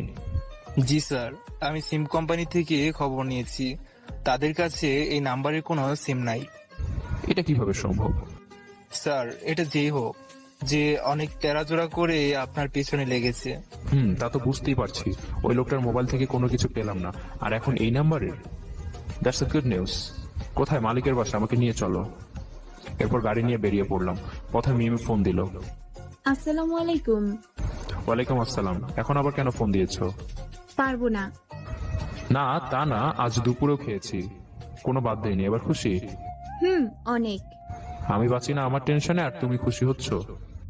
ওই, তুমি কি আমাকে বকতেছো? এই না না, হাই হাই, এই মেয়েটা কেমনে বুঝতে পারলো? আচ্ছা এখন রাখি, পরে কথা বলবো। ওকে জানু, লাভ ইউ। ওই 2 বল। ওকে, 2টা বলে ফোন কেটে দিলাম। স্যার, ভাবি এই দুদিনে আপনাকে তো খেয়াল করা শুরু করে দিল। হ্যাঁ, তা দিয়েছে। তুমি গাড়ি চালাও। জি স্যার। তারপর ওই বাসায় গেলাম। গিয়ে কলিং বেল দেওয়ার কিছুক্ষণ পর একজন মধ্যবয়স্ক ভদ্রলোক দরজা খুলে দিল। আসসালামু আলাইকুম, রফিক সাহেব কে আছেন? জি, আমি রফিক, কিন্তু পুলিশ আমার বাসায়। জি, আপনার চুরি হয়ে যাওয়া গাড়ির ব্যাপারে কিছু তথ্য জানার ছিল। ও, ভিতরে আসেন। কি নেবেন আপনারা, চা নাকি কফি? জি ধন্যবাদ, আমাদের কিছু লাগবে না, আমাদের কিছু প্রশ্নের জবাব দিলেই হবে। জি বলুন। এটা আপনার গাড়ি না? গাড়ির ছবি দেখিয়ে। জি আমার গাড়ি, কিন্তু এটা তো চুরি হয়েছে। চুরি হয়েছে মানে? জি, এটা চুরি হয়েছে। আপনার গাড়িটা কতদিন হচ্ছে চুরি হয়েছে? কয়েক মাস হয়েছে। তো থানায় ইনফর্ম করেননি? করেছি, কিন্তু খুঁজে পাইনি। কিন্তু আপনারা হঠাৎ গাড়ির ব্যাপারে জানতে চান কেন? আচ্ছা, আপনার গাড়ি কি বাড়ি থেকে চুরি হয়েছে? না। ও, তাহলে যেই জায়গা থেকে চুরি হয়েছে ওই জায়গার ঠিকানা দেন। তারপর ঠিকানা নিয়ে ওই জায়গায় চলে গেলাম। ঠিকানা অনুযায়ী এটা একটা পার্কিং এরিয়া, যেটা নদীর পাশের একটা জায়গা। এখান থেকে গাড়ি চুরি হয়েছে, কিন্তু কে করেছে তা কিভাবে জানবো? ওই দেখো ক্যামেরা। তাহলে ফুটেজ রেকর্ড নিশ্চয়ই আছে। তুমি ওনার কাছ থেকে ডেট লিখে নিয়েছো? জি স্যার। জি স্যার। ভেতরে চল। ঠিক তখনই থানা থেকে কল আসলো। এখানে একটা রেপ হয়েছে, আর রেপ হওয়ার পর মেয়েটাকে খুন করা হয়েছে। ওকে, আমি আসছি। স্যার, কি হয়েছে? এখনই থানায় চল। কিন্তু স্যার, এদিকের গুলো। জাস্ট শাট আপ, আর যেটা বললাম সেটা কর। Okay sir. কি ব্যাপার? স্যারকে তো রাখতে তো কখনো দেখিনি, আজ হঠাৎ তো রাগে গেল কেন? আমি আর থানায় না গিয়ে ঘটনাস্থলে চলে গেলাম। গিয়ে যা দেখলাম তাতে মাথা আরো গরম হয়ে গেল। একটা মেয়েকে রুমের ফ্যানের সাথে ঝুলিয়ে রেখেছে একটা ওড়না দিয়ে। বয়স আর কত হবে, 17 বা 18 বছর। আর এই বয়সেই মেয়েটার জীবন শেষ। রুমে কোনো লোক নেই, সবাই বাইরে ভিড় করছে। বাসাটা 5 তলা আর এই রুমটা 3 তলায়, কিন্তু মেয়েটা কি একা থাকে নাকি? এই যে সাইদ, এসআই, এই বাসায় কি আর কেউ নেই? স্যার, মেয়েটার ভাই, বাবা, মা আছে। এই অবস্থা দেখে মেয়েটার মা স্ট্রোক করেছে, তাই বাবাই ওনাকে হাসপাতালে নিয়ে গেছে। আর ভাইয়াটা আছে ওই যে। ওইদিকে তাকালাম, একটা ছেলে মাথা নিচু করে দাঁড়িয়ে দাঁড়িয়ে কান্না করছে। আমি আর ওইদিকে যাইনি। দেখেই বোঝা যাচ্ছে ছেলেটা অনেক বড় শক খেয়েছে, হয়তো কিছু বলতেও পারবে না। সাইদ, তোমরা কি রুমটা সার্চ করেছো? জি স্যার, কিন্তু এখনো কোনো ক্লু পাওয়া যায়নি। মেয়েটাকে এখনো পোস্টমর্টম করা হয়নি, তবে তার শরীরে কামড়ের দাগ আর রক্ত থেকে বোঝা যাচ্ছে তার সাথে ঠিক কি করা হয়েছে। কোন জানোয়ার এগুলো করলো হঠাৎ? মেয়েটার হাতের দিকে নজর গেল। সাইদ, ওর হাতে ওটা কি দেখো তো। জি স্যার। মেয়েটার হাত মুষ্টি করা ছিল, কিন্তু এর মাঝে একটা ছোট কিছু দেখা যাচ্ছে। সাইদ হ্যান্ড গ্লাভস পরে ওর হাত থেকে জিনিসটা বের করে এনে আমার হাতে দিল। এটা তো একটা কাপড়ের ছোট টুকরা। হলেও পাওয়া গেল কিছু। কিন্তু স্যার, এটা দিয়ে কি হবে? ভালো করে দেখো, এটা ছোট হলেও ভালোই বোঝা যাচ্ছে যে এটা কোনো শার্টের কাপড়।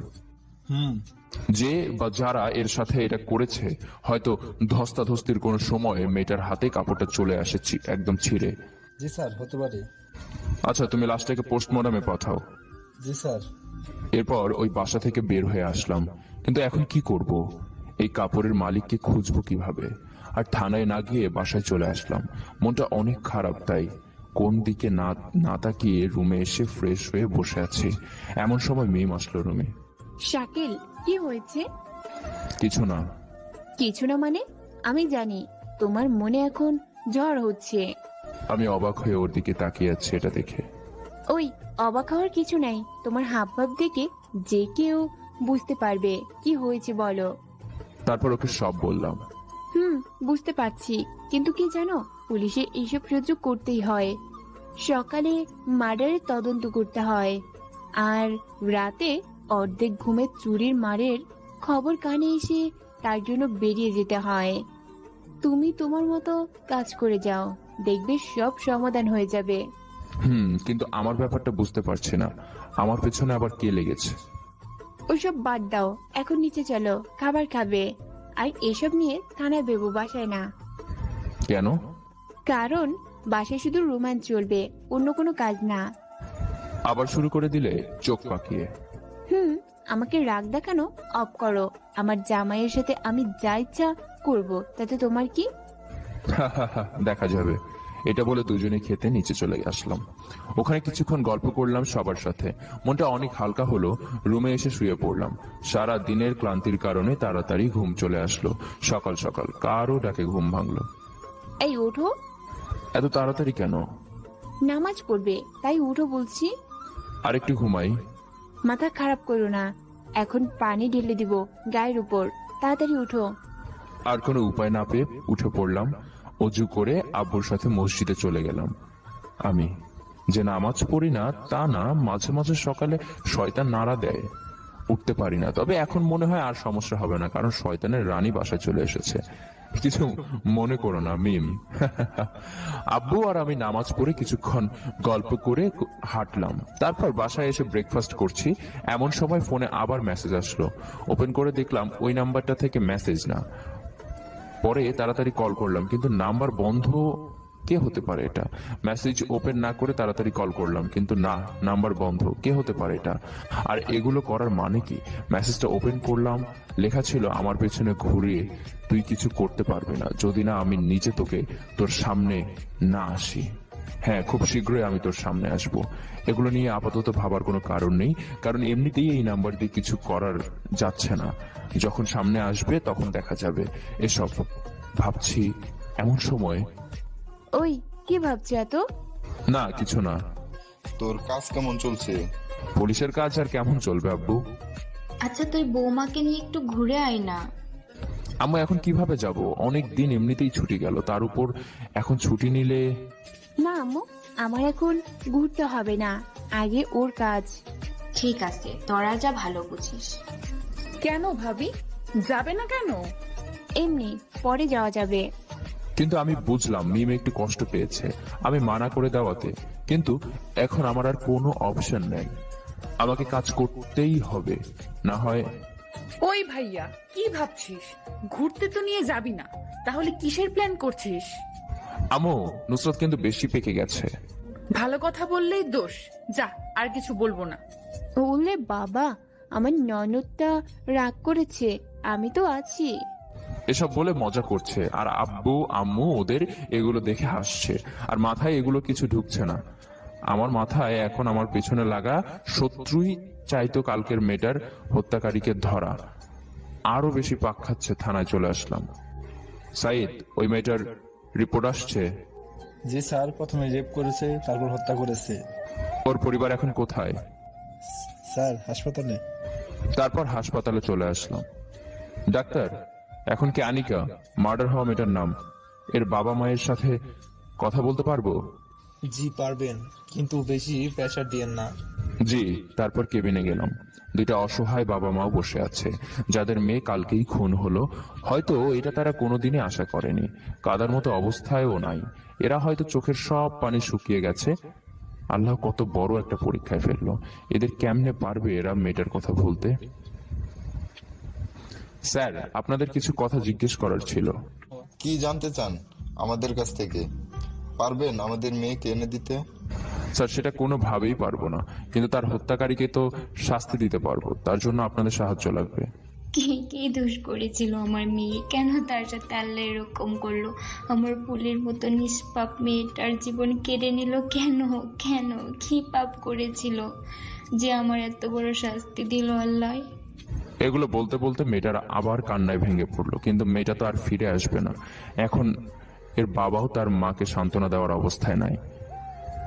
কেমনে পারবে তাদের একটা নিষ্পাপ মেয়ের এই অবস্থা? স্যার, আপনারা শান্ত হন, আমাদের কিছু কথা জানার ছিল, তারপরে আমরা চলে যাব। আর হ্যাঁ, কথা দিচ্ছি হত্যাকারীকে সর্বোচ্চ শাস্তি দেব। জি বলেন, কি জানতে চান? আপনাদের কোনো পারিবারিক শত্রু আছে যে এই কাজটা করতে পারে?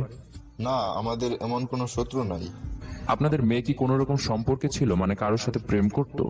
না, আমার মেয়ে কখনো এগুলো করতেই পারতো না, উল্টা ও এসবকে ঘৃণা করতো। কিন্তু আমার মেয়ের সাথে আজ এরকম হলো। আবার কান্না শুরু করে দিলেন ওনাদের।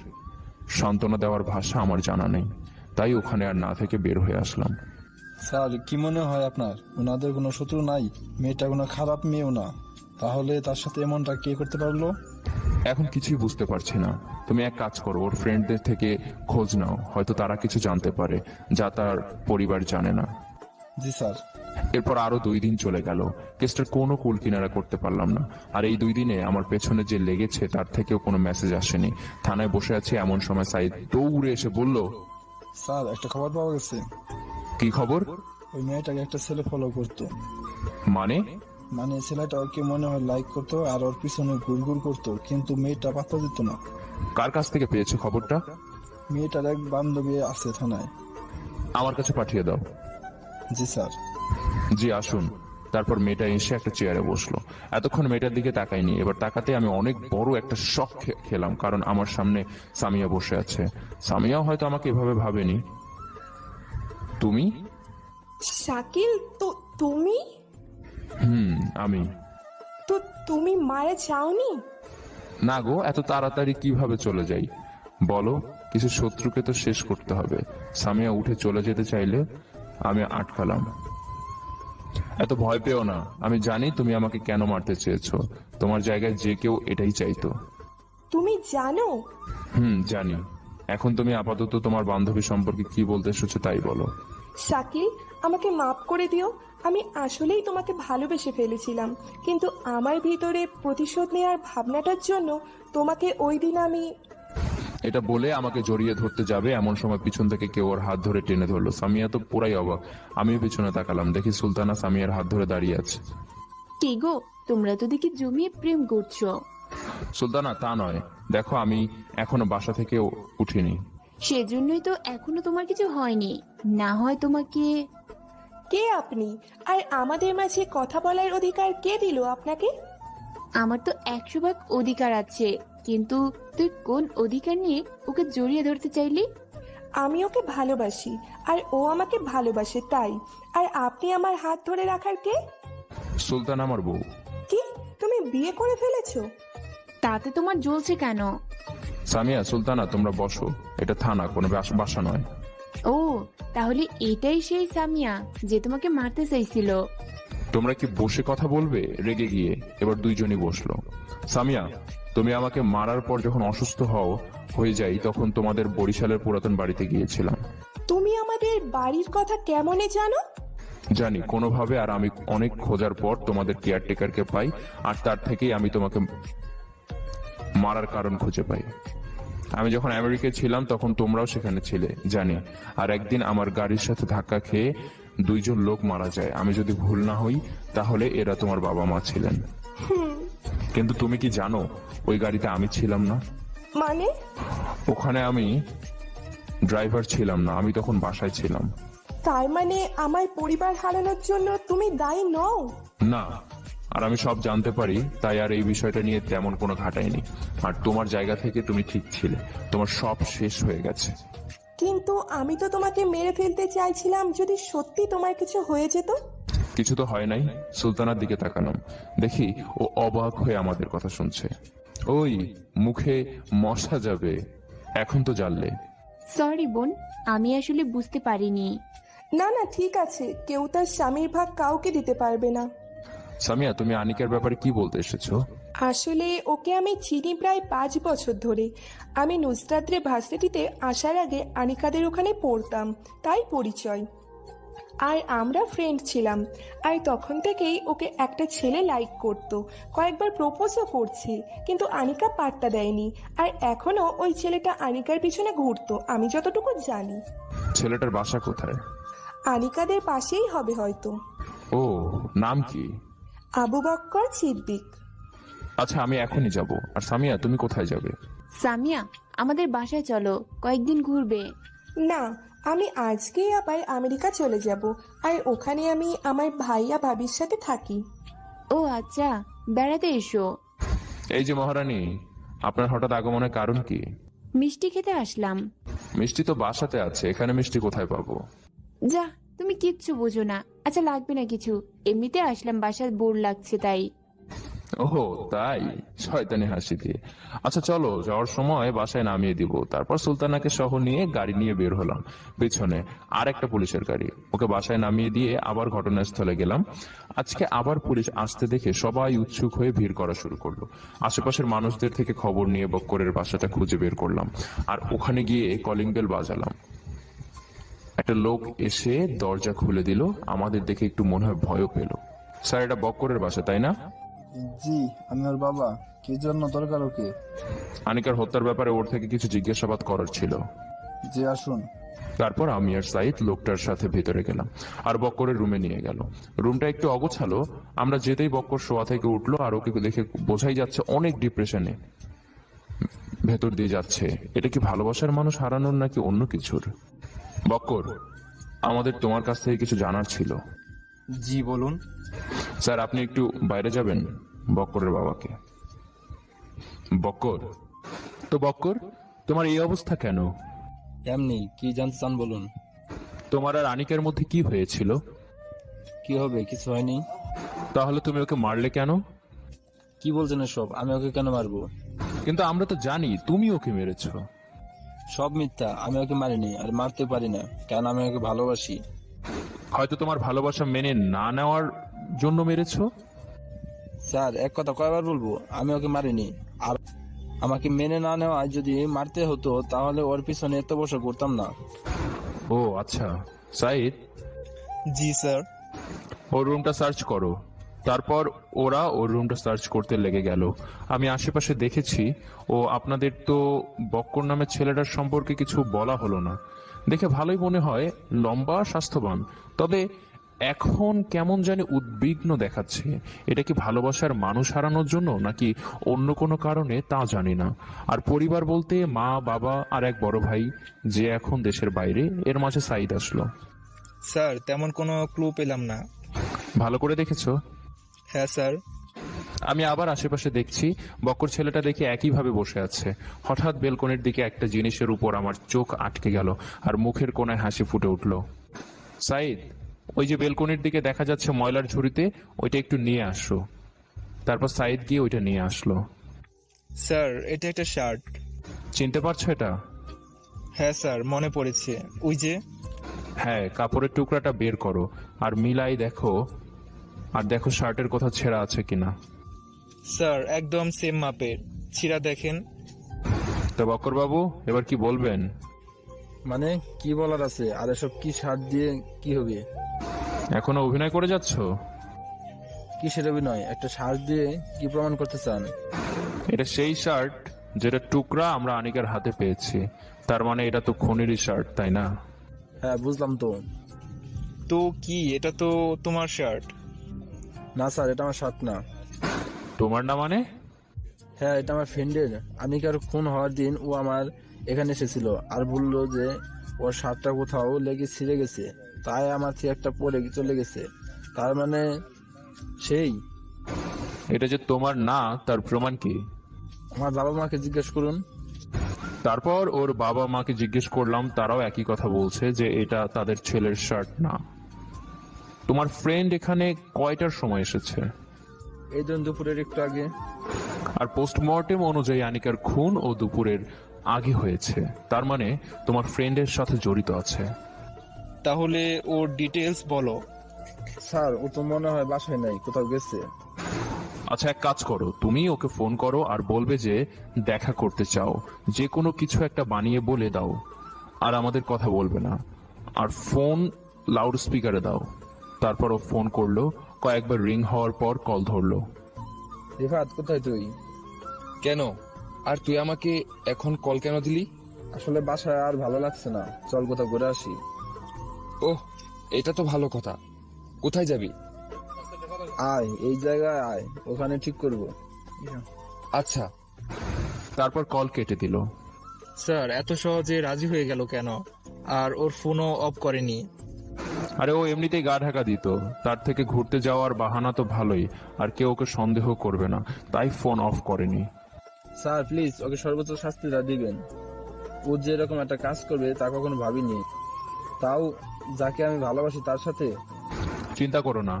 তারপর ওখান থেকে কয়েকজন পুলিশ নিয়ে বক্করের দেওয়া ঠিকানা অনুযায়ী চলে আসলাম। বক্করের থেকে ওর একটা ছবিও নিয়েছি। গাড়ি থেকে নামতেই দেখলাম ছবি অনুযায়ী রিফাত একটা গাছতলায় বাইকের উপর বসে বসে ফোন টিপছে। আমরা যে ওর পাশে গেছি ওর খেয়ালই নেই।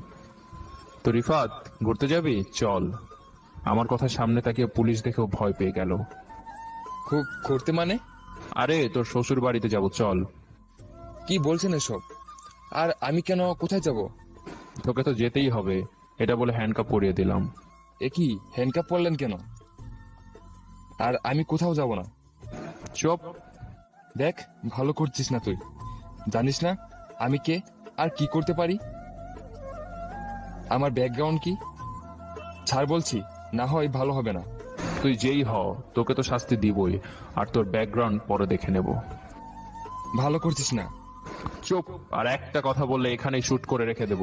আর আমি কি করতে পারি তাও কেউ জানে না। এতদিন সাধারণ ভাবে ছিলাম, আজ থেকে আমার নতুন রূপ দেখবি। ধমক দিয়ে বললাম। স্যার আমরা ওকে নিয়ে যাচ্ছি। চল, আমরাও যাচ্ছি। তারপর ওকে থানায় এনে জেলে ঢুকিয়ে দিলাম। এখনো আমাকে ধমকে যাচ্ছে, আর আমিও এটাই চাই যে ও রেগে থাকুক। কিছুক্ষণ পর ওকে টর্চার রুমে নিয়ে গেলাম। তো এবার বল, আনিকাকে কেন খুন করেছিস? আমি কাউকে খুন করিনি। কিন্তু আমাদের কাছে তো প্রমাণ আছে যে তুই ওর খুন করেছিস। কি প্রমাণ? তোর ছেঁড়া শার্টটা। ওহ, তাহলে প্রমাণ পেয়ে গেলি? কত নিখুঁত ভাবে করলাম, কিন্তু একটা শার্ট আমাকে ফাঁসিয়ে দিল। তোর কপাল খারাপ। এবার বল, ওকে কেন খুন করেছিস? হ্যাঁ, ওকে আমি খুন করেছি। প্রথমে ওর সব ইজ্জত কেড়ে নিয়েছি, তারপর খুন করছি। তা তো জানি, কিন্তু কেন করলি? কলেজে আমি ওকে অনেকবার প্রপোজ করেছি, কিন্তু ও আমাকে অ্যাকসেপ্ট করেনি, তাও কিছু করিনি। কিন্তু 2 বছর আগে ও আমাকে সবার সামনে থাপ্পড় মেরেছিল। তার প্রতিশোধের জন্য এতদিন সুযোগ খুঁজছিলাম, যখন পেলাম হাতছাড়া করিনি। শুধু একটা থাপ্পড়ের জন্য তুই ওকে জীবনে মেরে ফেললি? কারণ আমার ইগোতে লেগেছিল। ও, অনেক ইগো তাই না? এটা বলেই কয়েকটা বাড়ি আর থাপ্পড় দিলাম। দেখা এবার তোর ইগো, দেখা আর কতটা মেয়ের সাথে এরকম করেছিস। রিফাত কিছুর প্রমাণ রাখে না, কিন্তু এটাতে ফেসে গেলাম, আফসোস। তবে তুই আমাকে বেশিক্ষণ আটকে রাখতে পারবি না। ও তাই নাকি? সেটা পরে দেখা যাবে। এটা বলে আরো কয়েকটা বাড়ি দিলাম। দেখ, ভালো করছিস না, আমার গায়ে হাত তুলে। কর, কি করবি? এটা বলে আরো কয়েকটা মার দিলাম। স্যার, একে তো এমনিতে শাস্তি পেতে হবে, এখন টর্চার করলে আমাদের উপরই চাপ আসবে। তুই বুঝলি, আমায় শুধু আমার ফোনটা দে, তাহলে তোদের সবার চাকরি খাবো। সাইদ, ওকে ওর ফোন দাও আর বেশি করে টাকা ঢুকিয়ে দিও, দেখি আমার কি বা করে। তারপরে সে আমার ক্যাবিনে বসলাম। মানুষ কতটা পাষাণ হলে এরকম করতে পারে? শুধু একটা থাপ্পড়ের প্রতিশোধের জন্য একটা মেয়ের প্রাণ নিয়ে নিল। এবার কাকে কল করবি? সবগুলোকে একসাথে হাজতে ঢোকাবো মনে মনে। রিফাতের দিকে একটার পর একটা কল করে যাচ্ছে, আর আমার কাছে একটার পর একটা কল আসছে। সবাই কল করে বলে ওকে ছেড়ে দিতে, আর ওরা সবাই এক একটা নেতা। আর এদিকে আমি এক একজনকে বসাই দিলাম সব কল নোট করতে, আর কারা কারা কল দিচ্ছে সবার নাম ডিটেলস নোট করতে। অনেক দিন ক্ষমতা চালাইছিস তোরা, এবার আইনের ক্ষমতা দেখাবো। আর রিফাত, তোকে তো আর জানে বাঁচিয়ে রাখবো না, সবার সামনেই তোকে আমি। স্যার, সবার কল রেকর্ড করার কারণটা জানতে পারি? সময় হলে দেখবে। স্যার, একটা কথা বলার ছিল। স্যার, আপনার ব্যাপারের কেসটা কি আর আগাবেন না? আগে এটা শেষ করি, তারপর ওটা দেখবো। Okay sir. এভাবে প্রায় 2 ঘন্টা চলে গেল, আর অনেকগুলো নেতার কল রেকর্ড প্লাস ডিটেলস জমা করলাম, যারা কল দিয়েছে একে ছাড়ানোর জন্য। আর অনেক কষ্ট এদের আরো বিভিন্ন অপকর্ম সম্পর্কে জানালাম, যার জন্য এদের শাস্তি দেওয়া যাবে। সাইদকে গাড়ি বের করতে বললাম। জি স্যার। এরপর জেল সেলের সামনে গিয়ে, ধন্যবাদ রিফাত আমাকে সাহায্য করার জন্য। মানে? একটু পর বুঝবি। এরপর বের হয়ে একটা নেতার বাসায় আসলাম। এসে কলিং বেল বাজাতে একজন সার্ভেন্ট এসে দরজা খুলে দিল। আপনার নেতাকে একটু ডেকে দিন। আমাকে আবার কি দরকার? আর আমার বাসায় পুলিশ আসার কারণ কি? আপনাকে অ্যারেস্ট করতে আসলাম। মানে কি বলছেন এসব? একটু আস্তে, আপনার অনেক অপকর্মের প্রমাণ আছে আমার কাছে, আর আপনি যাকে বাঁচাতে কল করেছেন তার সাথেও আপনার অপকর্মের সব কথা স্বীকার করেছে। দেখুন, এসব এখন শেষ করে দিন। চুপ, অনেক বলেছিস। খারাপ কাজ করবি, আবার কেউ বললে তার মুখ বন্ধ করতে চাইবি। আর কিছু বলতে না দিয়ে হাতে হ্যান্ডকাপ পরিয়ে দিলাম। আর এভাবে যতগুলো নেতাকে কল করেছি সবাইকে অ্যারেস্ট করে থানায় এনে ভরে দিলাম। আমার এসব কাজ দেখে রিফাত অবাক। ও ফোন করেছিল ওকে বাঁচাতে, কিন্তু এখন যাদের ফোন করেছে তারা ওকে বাঁচাবে দূরে থাক, তারাও থানায়। আমাদের এসব কর্মকাণ্ড দেখে তো রিফাত অবাক, আর হবারই কথা, কারণ ও যাদের ওকে বাঁচাতে ফোন করেছে তারা ওকে বাঁচাবে দূরের কথা, ওরা নিজেরাও এখন জেলে। কিছুক্ষণ পর রিফাতের কাছে গেলাম। কি রিফাত, কেমন লাগছে এখন? এসব কি হচ্ছে? এদের থানায় আনা হলো কেন? সেটা তো তোর ব্যাপার না, এখন তুই নিজেকে কিভাবে বাঁচাবি সেটা নিয়ে ভাব। হা, আমাকে আটকে রাখার সাহস কারো নাই। এদের এখানে আনলে কি হবে? আমার আসল শক্তি তো আছে। আরে, এর থেকে বড় বড় মার্ডার করে আমি বেঁচে গেছি। তোর মতো পুলিশ আমার কিছুই করতে পারবে না। ও তাই নাকি? তাই তুই আমার কিছুই করতে পারবি না। সেটা তো দেখাই যাবে। এসব নেতা ফেতাদের তো শাস্তি হবে, কিন্তু তোকে যে শাস্তি দিব তার কথা তো ভাব। শাস্তি দিবি মানে? সময় হলে বুঝতে পারবি। তারপর টর্চার রুম থেকে বেরিয়ে আসলাম, আর সব বুয়া নেতাদের বিভিন্ন অপকর্মের কেস ফাইল করতে লেগে গেলাম। 2 দিন চলে গেল। এর মাঝেও সব নেতাদের কোর্টে পেশ করে তাদের বিরুদ্ধে সকল প্রমাণ দেখালাম, আর কোর্ট ওদের অপরাধ বিবেক করে শাস্তি প্রদান করলো। কিন্তু রিফাতকে কোর্টে নিয়ে গেলাম না, আর সব জায়গায় বললাম যে আমাদের ইনভেস্টিগেশন এখনো অনেক বাকি আছে, তাই ওই কেসটা আমার হাতেই অর্পণ থাকুক। তারপর হসপিটালে চলে গেলাম, আর ওখান থেকে আনিকার বাবা মাকে নিয়ে ওদের ফ্ল্যাটে চলে গেলাম। বর সাইদকে পাঠিয়ে রিফাতকেও নিয়ে গেলাম আমার কাজের। কিছুই তারা বুঝতেছে না। রিফাতকে নিয়ে যাওয়ার পর আনিকাকে যে রুমে যে জায়গায় খুন করেছে ঠিক ওই জায়গায় নিয়ে যাওয়া হলো। তারপর আমি আর আনিকার বাবা মা ওই রুমে গেলাম। স্যার আপনি কি করতে চাইছেন? তোমার কি মনে হয় এই হত্যাকারীকে কি করা উচিত বলে মনে হয়? না মানে এর হত্যার বদলে কি একে হত্যা করা উচিত না তো আর এক দুইটা করে নেই কয়েকটা খুন করেছে, এদের মতো জানোয়ারগুলো বেঁচে থাকার চেয়ে মরে যাওয়া ভালো। এনকাউন্টার?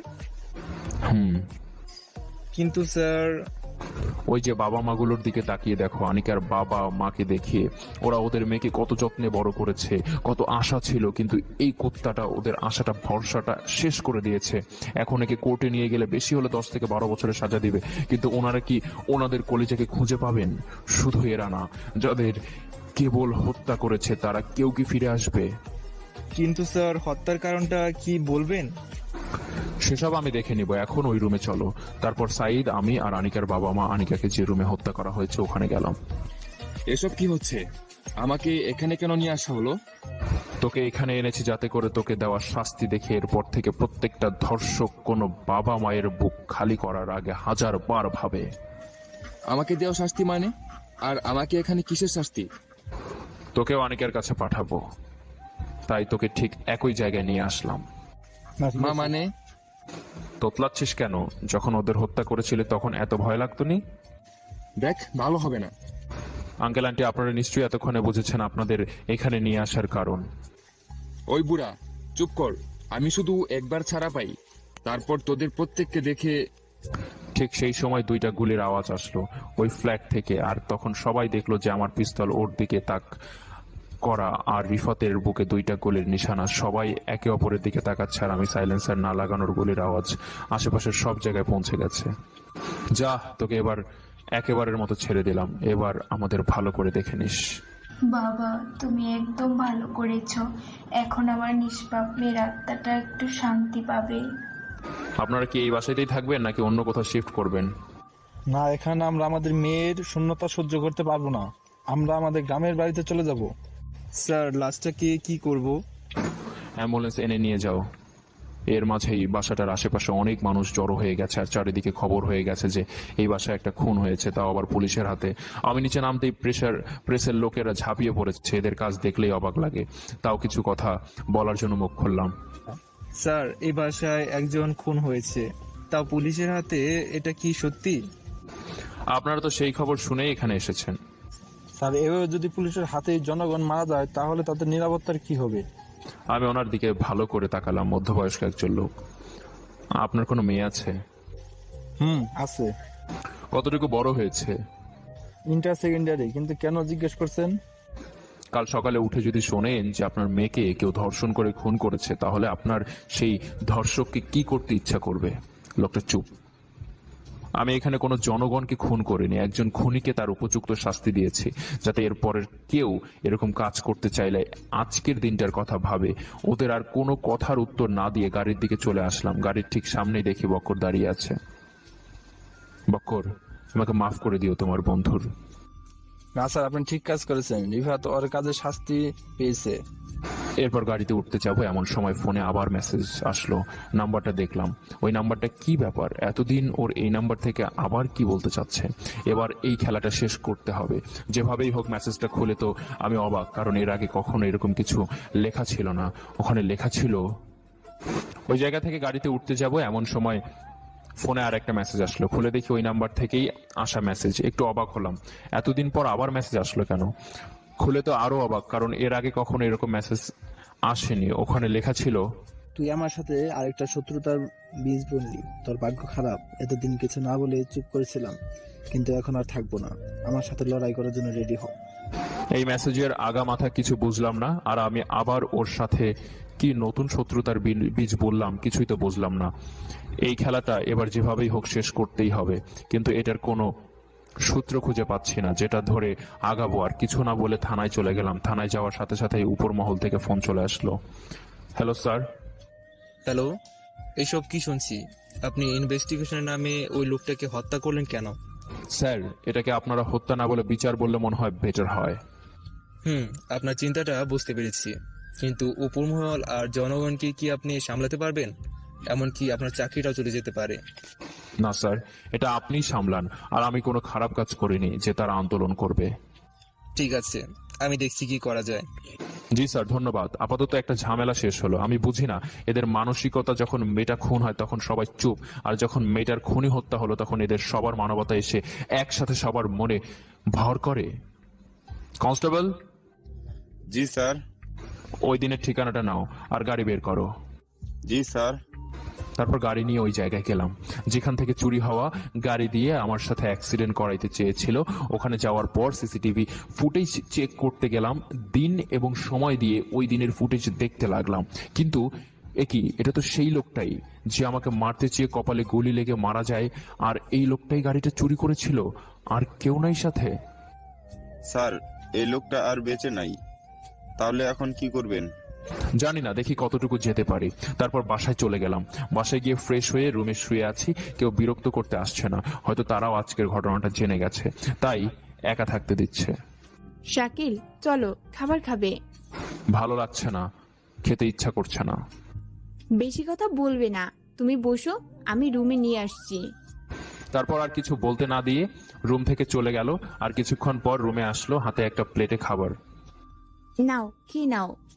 খেতে ইচ্ছা করছে না। ডাকাবা না বলে দিলাম। আচ্ছা হা করো, আমি খাইয়ে দিচ্ছি।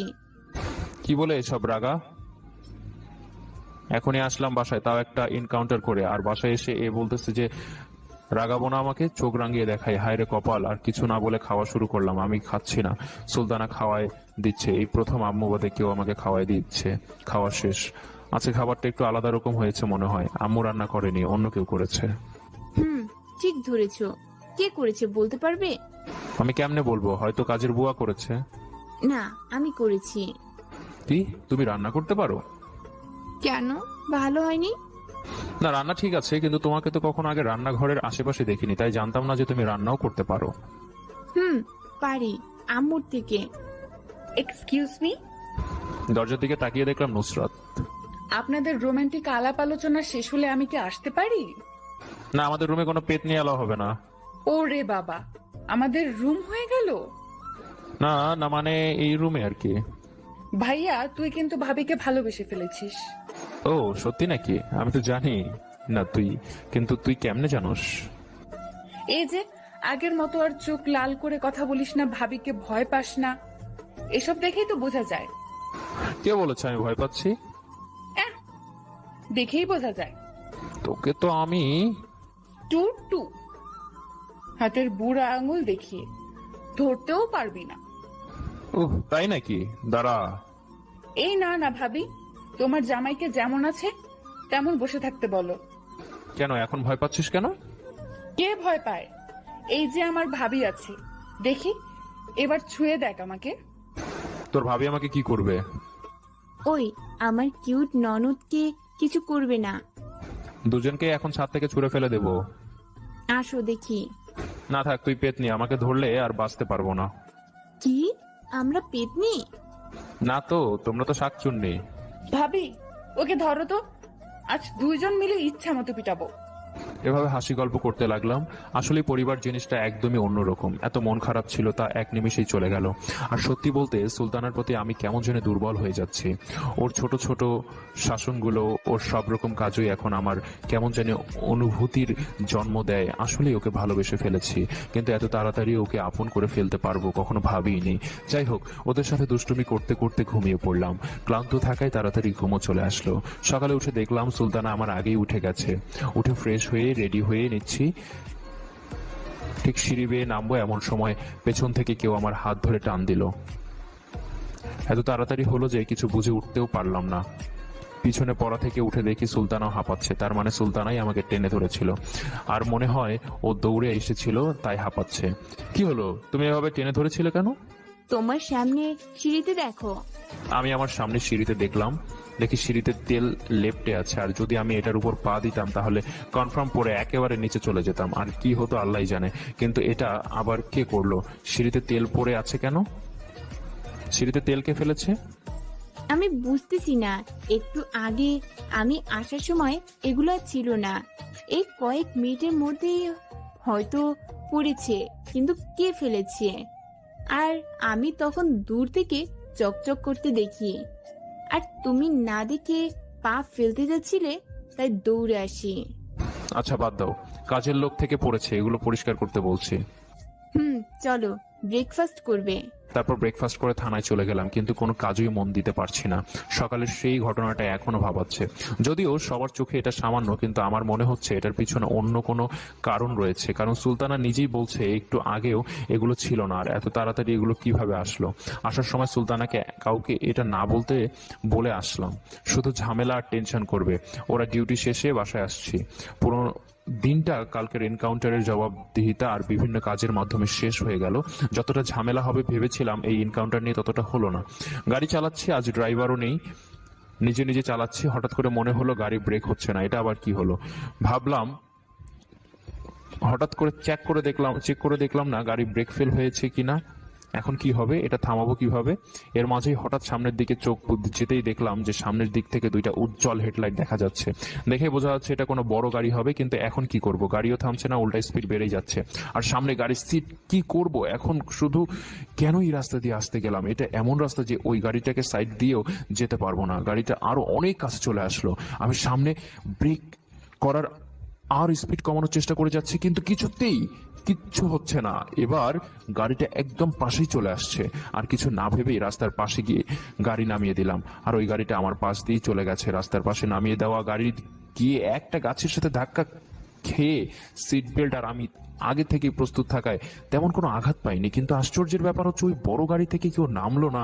দেখতে ওটা চলে যাচ্ছে, এতক্ষণে নিজের দিকে তাকালাম, পুরো ঘেমে টেমে বাজে অবস্থা। আরেকটা গাড়িকে ফোন দিয়ে আনিয়ে বাসায় চলে আসলাম। বাসায় এসে আর তেমন কিছুই হয়নি। এরপর দিন সকালে উঠে যেখানে অ্যাক্সিডেন্ট হয় ওখানে চলে যাই। ওখানে আগে থেকেই সাইদ আর কিছু পুলিশ আছে। স্যার, এসব কিভাবে হলো? আপনার কিছু হয়নি তো? তারপর ওকে সব বললাম। ওই গাড়িটার নাম্বার দেখেছেন? না, নাম্বার প্লেট দেখা যায়নি, আর এটা একটা ফাঁদ ছিল। আমি নিশ্চিত গাড়িটা ভালো করে দেখলাম, অনেক জায়গায় ক্ষতি হয়েছে। তারপর ব্রেকের কানেকশনটা দেখলাম, যেটা অনুমান করেছি সেটাই ঠিক। এটা কেউ ঘটিয়েছে, ব্রেকের কানেকশন তারটা কেউ কেটে দিয়েছে সামান্য রেখে, আর ওই সামান্যটা আমি আস্তে আস্তে চিড়ে যাই, তাই প্রথমে বুঝতে পারিনি। দেখছো সাইদ, আমি বলেছিলাম না এটা কোনো ফাঁদ ছিল, কেউ ইচ্ছা করে করেছিল। আপনি কি আজ আর থানায় যাবেন? না, ভালো লাগছে না আজ আর। তোমরা গাড়িটা নিয়ে যাও, আমি বাসায় চলে যাব। Okay sir. তারপর বাসায় চলে আসলাম, কিন্তু বাসায়ও যে এত বড় একটা বিপদ অপেক্ষা করছিল তা কে জানতো। অন্য আরেকটা গাড়ি নিয়ে বাসায় চলে আসলাম। বাসার কেউ ওই ঘটনা সম্পর্কে জানে না। আর বাসায় আসার একটাই কারণ, ঘটনাটাগুলো নিয়ে ভালো করে ভাবা, কালকের তেল পড়ে থাকা আর এই গাড়ির ব্যাপারটা, এগুলো কেউ ইচ্ছে করেই করছে, কিন্তু কে করছে সেটাই বুঝছি না। এরকম নয়তো এটা ওই লোক যে মেসেজ পাঠায়? কি ভাবছো এভাবে? না, কিছু না। তুমি আজ থানায় যাওনি কেন? এমনি ভালো লাগছে না। ও আচ্ছা, চলো কোথাও ঘুরে আসি, তোমার ভালো লাগবে। না, আজকে না, অন্য একদিন। আজ একটু কাজ আছে। ওকে। এ কি মন খারাপ করছো কেন? সত্যি আরেকদিন নিয়ে যাব। সত্যি তো? আচ্ছা, নুসরাত কোথায়? আছে, টিভি দেখতেছে। আচ্ছা চলো ওখানে। তুমি যাও, আমি রুমটা গুছিয়ে আসতেছি। আচ্ছা। তারপর মোবাইল টিপতে টিপতে ড্রয়িং রুমের দিকে যাচ্ছি। আশেপাশের খেয়াল তেমন নয়। যাচ্ছি এমন সময় নুসরাত চিৎকার দিয়ে উঠলো, ভাইয়া। আমি কিছু বুঝে ওঠার আগেই ও এসে আমাকে ধাক্কা দিল, আর দুজনে গিয়ে ফ্লোরের উপর পড়লাম। আমার তেমন কিছু হয় নাই, কিন্তু নুসরাত পায়ে আঘাত পেয়েছে। আর আমরা পড়ার সাথে সাথে ড্রয়িং রুমের উপরের ঝাড়বাতিটা ফ্লোরে আছড়ে পড়লো। নুসরাত ধাক্কা না দিলে ঠিক আমার গায়ের উপর পড়তো না।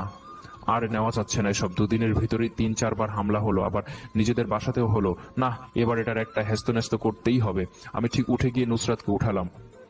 আওয়াজ শুনে বাসার সবাই একত্রে হলো, আর নুসরাত কান্না করেই যাচ্ছে, বাকিদের মুখে কোনো কথা নাই। আমি কাজের লোকদের এগুলো পরিষ্কার করতে বলে দিয়ে কাউকে কিছু না বলে থানায় চলে গেলাম। আজকের দিনটা বাসায় থাকতে কিন্তু আর হলো না। স্যার, আপনি আজকে আসবেন না বলেছিলেন? বলেছিলাম, কিন্তু তা করা হলো না। এবার সেই গোপন শত্রুটাকে আটকাতেই হবে। কেন স্যার, কিছু হয়েছে আবার? ওকে সব বললাম। আবার হামলা হয়েছে? কি বলেন স্যার? স্যার, একটা কথা বলবো? কি? এটা আপনার ঘরের কোনো শত্রু না তো? মানে? না মানে যে কাজগুলো হয়েছে এগুলো তো আপনার বাসা থেকেই করতে হবে। কিন্তু গাড়ির ব্রেকের তারটা তাহলে কে কাটলো? সেটাও কথা স্যার। আমি গিয়ে আমার অফিসে বসলাম। আজকে যদি নুসরাত না থাকতো তাহলে কি যে হতো। কিছুক্ষণ পর আবার মেসেজ আসলো ফোনে, তোর ভাগ্য অনেক ভালো, সবসময় কেউ না কেউ থেকে আমার হাত থেকে বাঁচিয়ে নেয়। কিন্তু আমিও দেখবো কতদিন এরকম বাঁচাই তোকে। তার মানে এটাও একটা ফাঁদই। কি মনে করে কল করলাম, মনে করেছিলাম আগের মতো এইবারও রিসিভ করবে না, কিন্তু আমার ভাবনাকে ভুল প্রমাণ করে এইবার কল রিসিভ করলো। হ্যাঁ হ্যালো। আরে এত ব্যস্ত হওয়ার দরকার নাই, আমিও কথা বলার জন্য কল রিসিভ করলাম। কি চাস আর এসব করছিস কেন? আমি তো চাই তোকে শাস্তি দিতে, কিন্তু বারবার বেঁচে যাচ্ছিস। কে তুই? সেটা সময় হলে জানতে পারবি। আর কিছু না বলেই কল কেটে দিলাম। তুই কে সেটাও আমি দেখে নেব। বাসায় সুলতানার কাছে কল দিলাম। হ্যালো। তুমি এখন কোথায়? আমি থানায়। আর নুসরাত কেমন আছে? ডাক্তার আঙ্কেল এসেছিল এখন। আর তুমি ওভাবে চলে গেলে কেন? কারণ আমি চাই না আমার জন্য আমার ফ্যামিলির লোকের কিছু হোক। মানে? যে এসব করছে সে চায় আমাকে মারতে। যদি ওখানে থাকি তাহলে হয়তো সে পরিবারের লোকদেরও কিছু করতে পারে, তাই। ওয়েট, এগুলো কেউ করছে মানে? এই সব কিছু কেউ করছে। কে? জানি না, সেটা আমাকেই বের করতে হবে। আচ্ছা নুসরাত, খেয়াল রেখো। তুমি নিজের খেয়াল রেখো। আরেকটা টেনশন ধরাই দিলে। আরে টেনশন করো না, সব ঠিক হয়ে যাবে। এখন রাখি। তারপর রেখে দিলাম। আর পুরো দিক অনেক খোঁজাখুঁজি করলাম, কিন্তু কোনো রকম কিছু ফেললাম না। কোনো কিছুই খুঁজে পাচ্ছি না। কি ধরে আগাবো? রাতে বাসায় চলে গেলাম। নুসরাতকে দেখে খাবার খেয়ে শুতে গেলাম। আচ্ছা, তোমার কে শত্রু? এটা যে তোমার ক্ষতি করার চেষ্টা করছে? জানি না এখনো। আচ্ছা, এখন ঘুমাও। আমি তোমার মাথায় হাত বুলিয়ে দিচ্ছি। আর কিছু না বলে শুয়ে পড়লাম। মাথায় হাত বুলিয়ে দেওয়ায় অনেক ভালো লাগছিল, তাই তাড়াতাড়ি ঘুমিয়ে গেলাম। সকালে উঠে ফ্রেশ হয়ে নাস্তা করে রেডি হয়ে থানায় যাওয়ার জন্য রুম থেকে বের হলাম। যখনই মেইন দরজা দিয়ে বের হব ঠিক তখনই দেখলাম এটা হবে। আমি কখনো ভাবিনি এটা সেই যে আমাকে মারতে চেয়েছিল। আমি যখনই দরজা দিয়ে বের হব ঠিক তখনই দেখলাম যে এটা হবে। আমি কখনো ভাবিনি শেষমেশ সেই আমাকে মারতে চায়। আমি দেখেও কিছু না বলে থানায় চলে গেলাম। সাইদ। জি স্যার। একটু এদিকে এসো তো। জি স্যার, বলেন। একটু টর্চার রুমে চলো। কেন স্যার, ওইখানে কি কাজ আছে তাই বললাম, এত কথা বলতে পারবো না। ওকে স্যার, চলেন। কি হলো স্যার, কেমন রাগি রাগি দেখাচ্ছে কেন? তারপর আমি ওকে নিয়ে টর্চার রুমে চলে গেলাম। ওখানে শুধু সাইদকে রেখে বাকি সবাইকে বের করে দিলাম। স্যার কি হলো, সবাইকে বের করে দিলেন কেন? আর কি এমন কাজ? কথা শেষ হওয়ার আগেই ঠাস করে ঠিক ধরেছেন, আমার গালে একটা থাপ্পড় মারলো। কি হয়েছে স্যার, আপনি আমাকে থাপ্পড় মারছেন কেন? এখনো কি আরো নাটক বাকি আছে তোর? মানে নাটক করব কেন? আর আপনি আমার গায়ে হাত তুললেন কেন? তুই যদি পুলিশের চাকরিতে না এসে সিনেমায় কাজ করতে তাহলে এতদিনে সুপারস্টার হয়ে যেতে।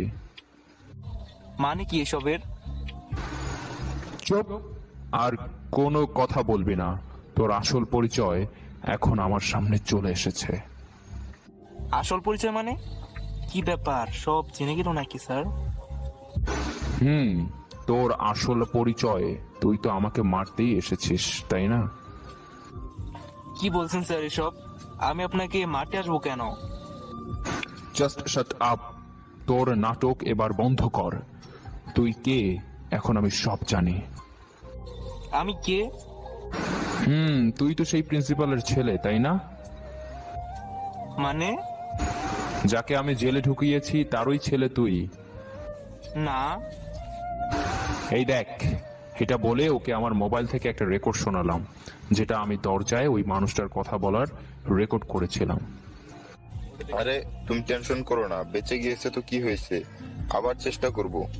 আরে সাইদ, তুমি টেনশন করো না তো, তুমি থানায় তো তার পাশে আছো, ওখানে বসে প্ল্যান করে কি হবে আমি বলছি। আমি আবার কোনো না কোনো প্ল্যান বানিয়ে নিব।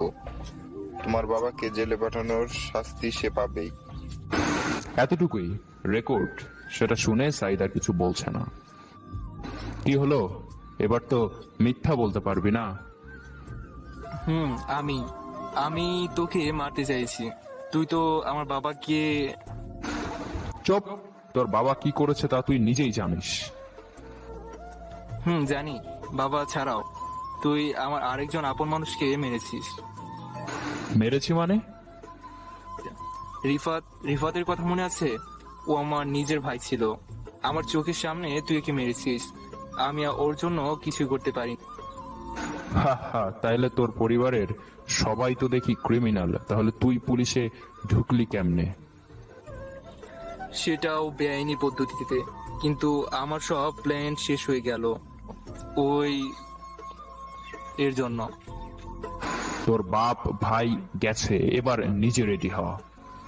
তার আগে তুই শেষ হয়ে যাবি। এটা বলেই নিজের কোমর থেকে পিস্তলটা নিয়ে আমার দিকে তাক করে ট্রিগার চাপ দিল, কিন্তু গুলি চলল না। সাহিদ হয়ে একবার ট্রিগারে চাপ দেওয়ার পরও গুলি বের হচ্ছে না। হা হা, তুই কি ভেবেছিস গুলি আর বেরো হবে না?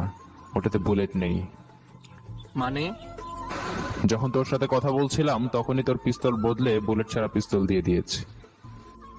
তোকে তো কিছুই পারবি না। কোমর থেকে আমার পিস্তলটা নিয়ে তোর ভাইয়ের কাছে যেতে না চাইলে চুপচাপ বসে থাক।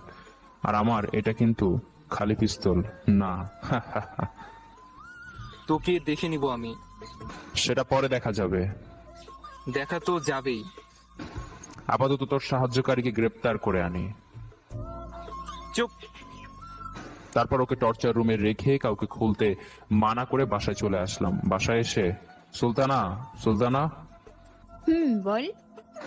আমাকে যে হত্যার পেছনে এরকম একজনের হাত থাকতে পারে তা তো কোনোদিনও ভাবিনি। আমারই সহকারী ছদ্মবেশে আমারই হত্যাকারী। যাই হোক, ওকে থানায় রেখে বাকিদের বলে বাসায় চলে আসলাম, কারণ বাসাতেও আর একজন আছে যে এর সাথে মিলে আমার ক্ষতি করার চেষ্টা করছে। বাসাতে গিয়ে সুলতানা, সুলতানা, বল। আব্বু আম্মু কোথায়? আম্মু ওপরে আর আব্বু তো অফিসে। আর তুমি আজ তাড়াতাড়ি চলে আসলে যে? এমনি। আব্বুকে ফোন দাও আর বলো বাসায় আসতে। কি হয়েছে সেটা তো বলবে। পরে বলবো। করিম চাচা কোথায়? জানি না। করিম চাচাকে ডাকতে ডাকতে বাইরে যেতেই দেখলাম যে সে বাইরে এসে বসে আছে। করিম চাচা, একটু ভেতরে আসো তো। কেন, কি হয়েছে? আরে আসোই, তারপর জানবে। করিম চাচাকে জোর করে ভেতরে নিয়ে আসলাম। এর মাঝে আম্মু নিচে নেমে আসলো। কিরে শাকিল, কি হয়েছে? তুই করিমের সাথে এরকম ব্যবহার করছিস কেন? কারণ চাচা অনেক বড় একজন ছদ্মবেশী। মানে? কেন, চাচা মানেটা বুঝছেন না? কিসের মানে বুঝবে? আরে আম্মু সব বুঝবে। আব্বু আসুক। কিছুক্ষণের মধ্যে আব্বু চলে আসলো। কিরে শাকিল, কি হয়েছে? আব্বু, এই করিম চাচা আমাদের বাসায় কখন থেকে কাজ করছে? তুই আমেরিকা চলে যাওয়ার কিছুদিন পরই। ও তাই নাকি? কেন, কি করেছে?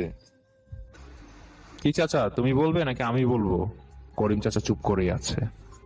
কিরে করিম, কি হয়েছে? আমি বলি। এতদিন যে আমার উপর কয়েকবার হামলা হয়েছে তার মাঝে এই করিম চাচাও যুক্ত আছে। মানে কি বলছিস তুই? আমি আজকেই জানতে পারলাম। আজ যখন বাইরে বের হচ্ছিলাম তখন ওনার কথা আমি শুনেছিলাম। বাসাতে আমার সাথে যা কিছু ঘটেছে সবকিছুর পেছনে এনারই হাত। মানে? কিরে করিম, এসব কি সত্যি? স্যার, আমাকে মাফ করে দিন। মাফ তো পরে, আগে বললেন না কেন করেছেন এইসব? আসলে ওই সাইদ আমাকে অনেক টাকা লোভ দেখায়, তাই আমি এগুলো করতে রাজি হই। ও, তার মানে আমার সব ধারণাই সত্যি। কিন্তু বাইরে যেসব হয় ওগুলোর সাথে আমার কোনো হাত নাই, আমাকে মাফ করে দিন। আরে তোকে কিভাবে মাফ করব? তুই তো নিমক হারাম। তুই আমাদের ক্ষতি করতে চাইলি কিছু টাকার লোভে পড়ে। চুপ করে আছো? তা তো করবই, কিন্তু চাচা তোমার আসল পরিচয়টা একটু বলবে? আসল পরিচয় মানে? ও শুধু টাকার জন্য আমাকে মারতে চায়নি, অন্য একটা কারণও আছে। কি কারণ? আব্বু, তোমার সৎ ভাইয়ের কথা মনে আছে, যাদের ছোটবেলায় রেখে বাসা থেকে পালিয়ে এখানে এসেছিলে? কখনোই বলতে পারবো না। তোমার সৎ ভাইদের মধ্যে এই করিমও একজন। কি বলছিস তুই এসব? আমি ঠিকই বলছি। আর আমাকে মেরে ফেললে তো আর বাধা দেওয়ার কেউই নাই। আমাকে আগেই মেরে ফেলতে চেয়েছিল। করিম চাচা ওরফে লোকমান, উনি এসেছেনই আমার বাবার সম্পত্তি হাতিয়ে নিতে। সুযোগ করতে পারেননি, তাই এতদিন চুপ ছিলেন। আর যেই সাইদের সাথে যুক্ত হলো অমনি ওনার সুযোগ হয়ে গেল। তোদের অত্যাচারের কারণে আমি এখানে পালিয়ে এসে এত কষ্ট করছি, আর তুই এখানে এসেও আমার ক্ষতি করতে চাইলি? ঠিক ওই সৎ কখনো আপন হয় না। তোর ক্ষতি চাইছি?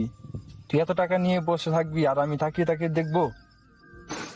এখন আর দেখতে হবে না তোদের, দুইজনকেই জেলের ভাত খাইতে হবে। তখন জেল থেকেই দেখিস। তারপর কিছু কনস্টেবল দেখে ওকে থানায় পাঠিয়ে দিলাম। আর কয়েকদিন ভেতরে একদম সব প্রমাণ জোগাড় করে ওদের দুজনকেই জেলে ঢুকালাম। তার কয়েকদিন পর আজ সকালে অনেক তাড়াতাড়ি উঠে দেখলাম, দেখি সুলতানা এখনো শুয়ে আছে, তাও আমার বুকের উপর। এটা এখন ওর আর আমার দুইজনেরই অভ্যাস হয়ে গেছে। ওর মুখের দিকে তাকালাম, ঘুমের মধ্যে কি নিষ্পাপ লাগছে। ওর গোলাপি ঠোঁটের ভেতর যেন আমি হারিয়ে গেলাম। নিজের অজান্তেই 4 ঠোঁট এক করে নিলাম। কিন্তু এ কি, সুলতানা দেখি সাড়া দিচ্ছে, তার মানে ও জেগে আছে। এই, তুমি জেগে আছো? কেন? তোমার তো আমাকে মানতে অনেক সময় লাগবে বলেছিলে। কি শেষ? তুমি এই অভিনয়টা কেন করলে? জেগে থেকে চোখ বন্ধ করে রেখেছিলে কেন? দেখতে চাইছিল তুমি কি করো।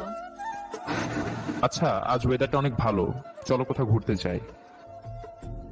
তোমার কাজ। আরে ছুটি নিয়ে নিব। আচ্ছা, যাব। ওই ভাবি, কি হলো? আজ তোমার উঠতে দেরি হচ্ছে কেন? ননদজি, তোমাকে তোমার ভাইয়া ধরে রেখেছে। কি বলো? পাষাণটার মন গলেছে? হ্যাঁ, আর আজ আবার ঘুরতে যাব। আরে বাস, ভাইয়া আমাকে সহ নিয়ে যাবে? না, শুধু আমরা দুইজন। বউকে পেয়ে আমাকে ছেড়ে দিলি? আচ্ছা, ভালো।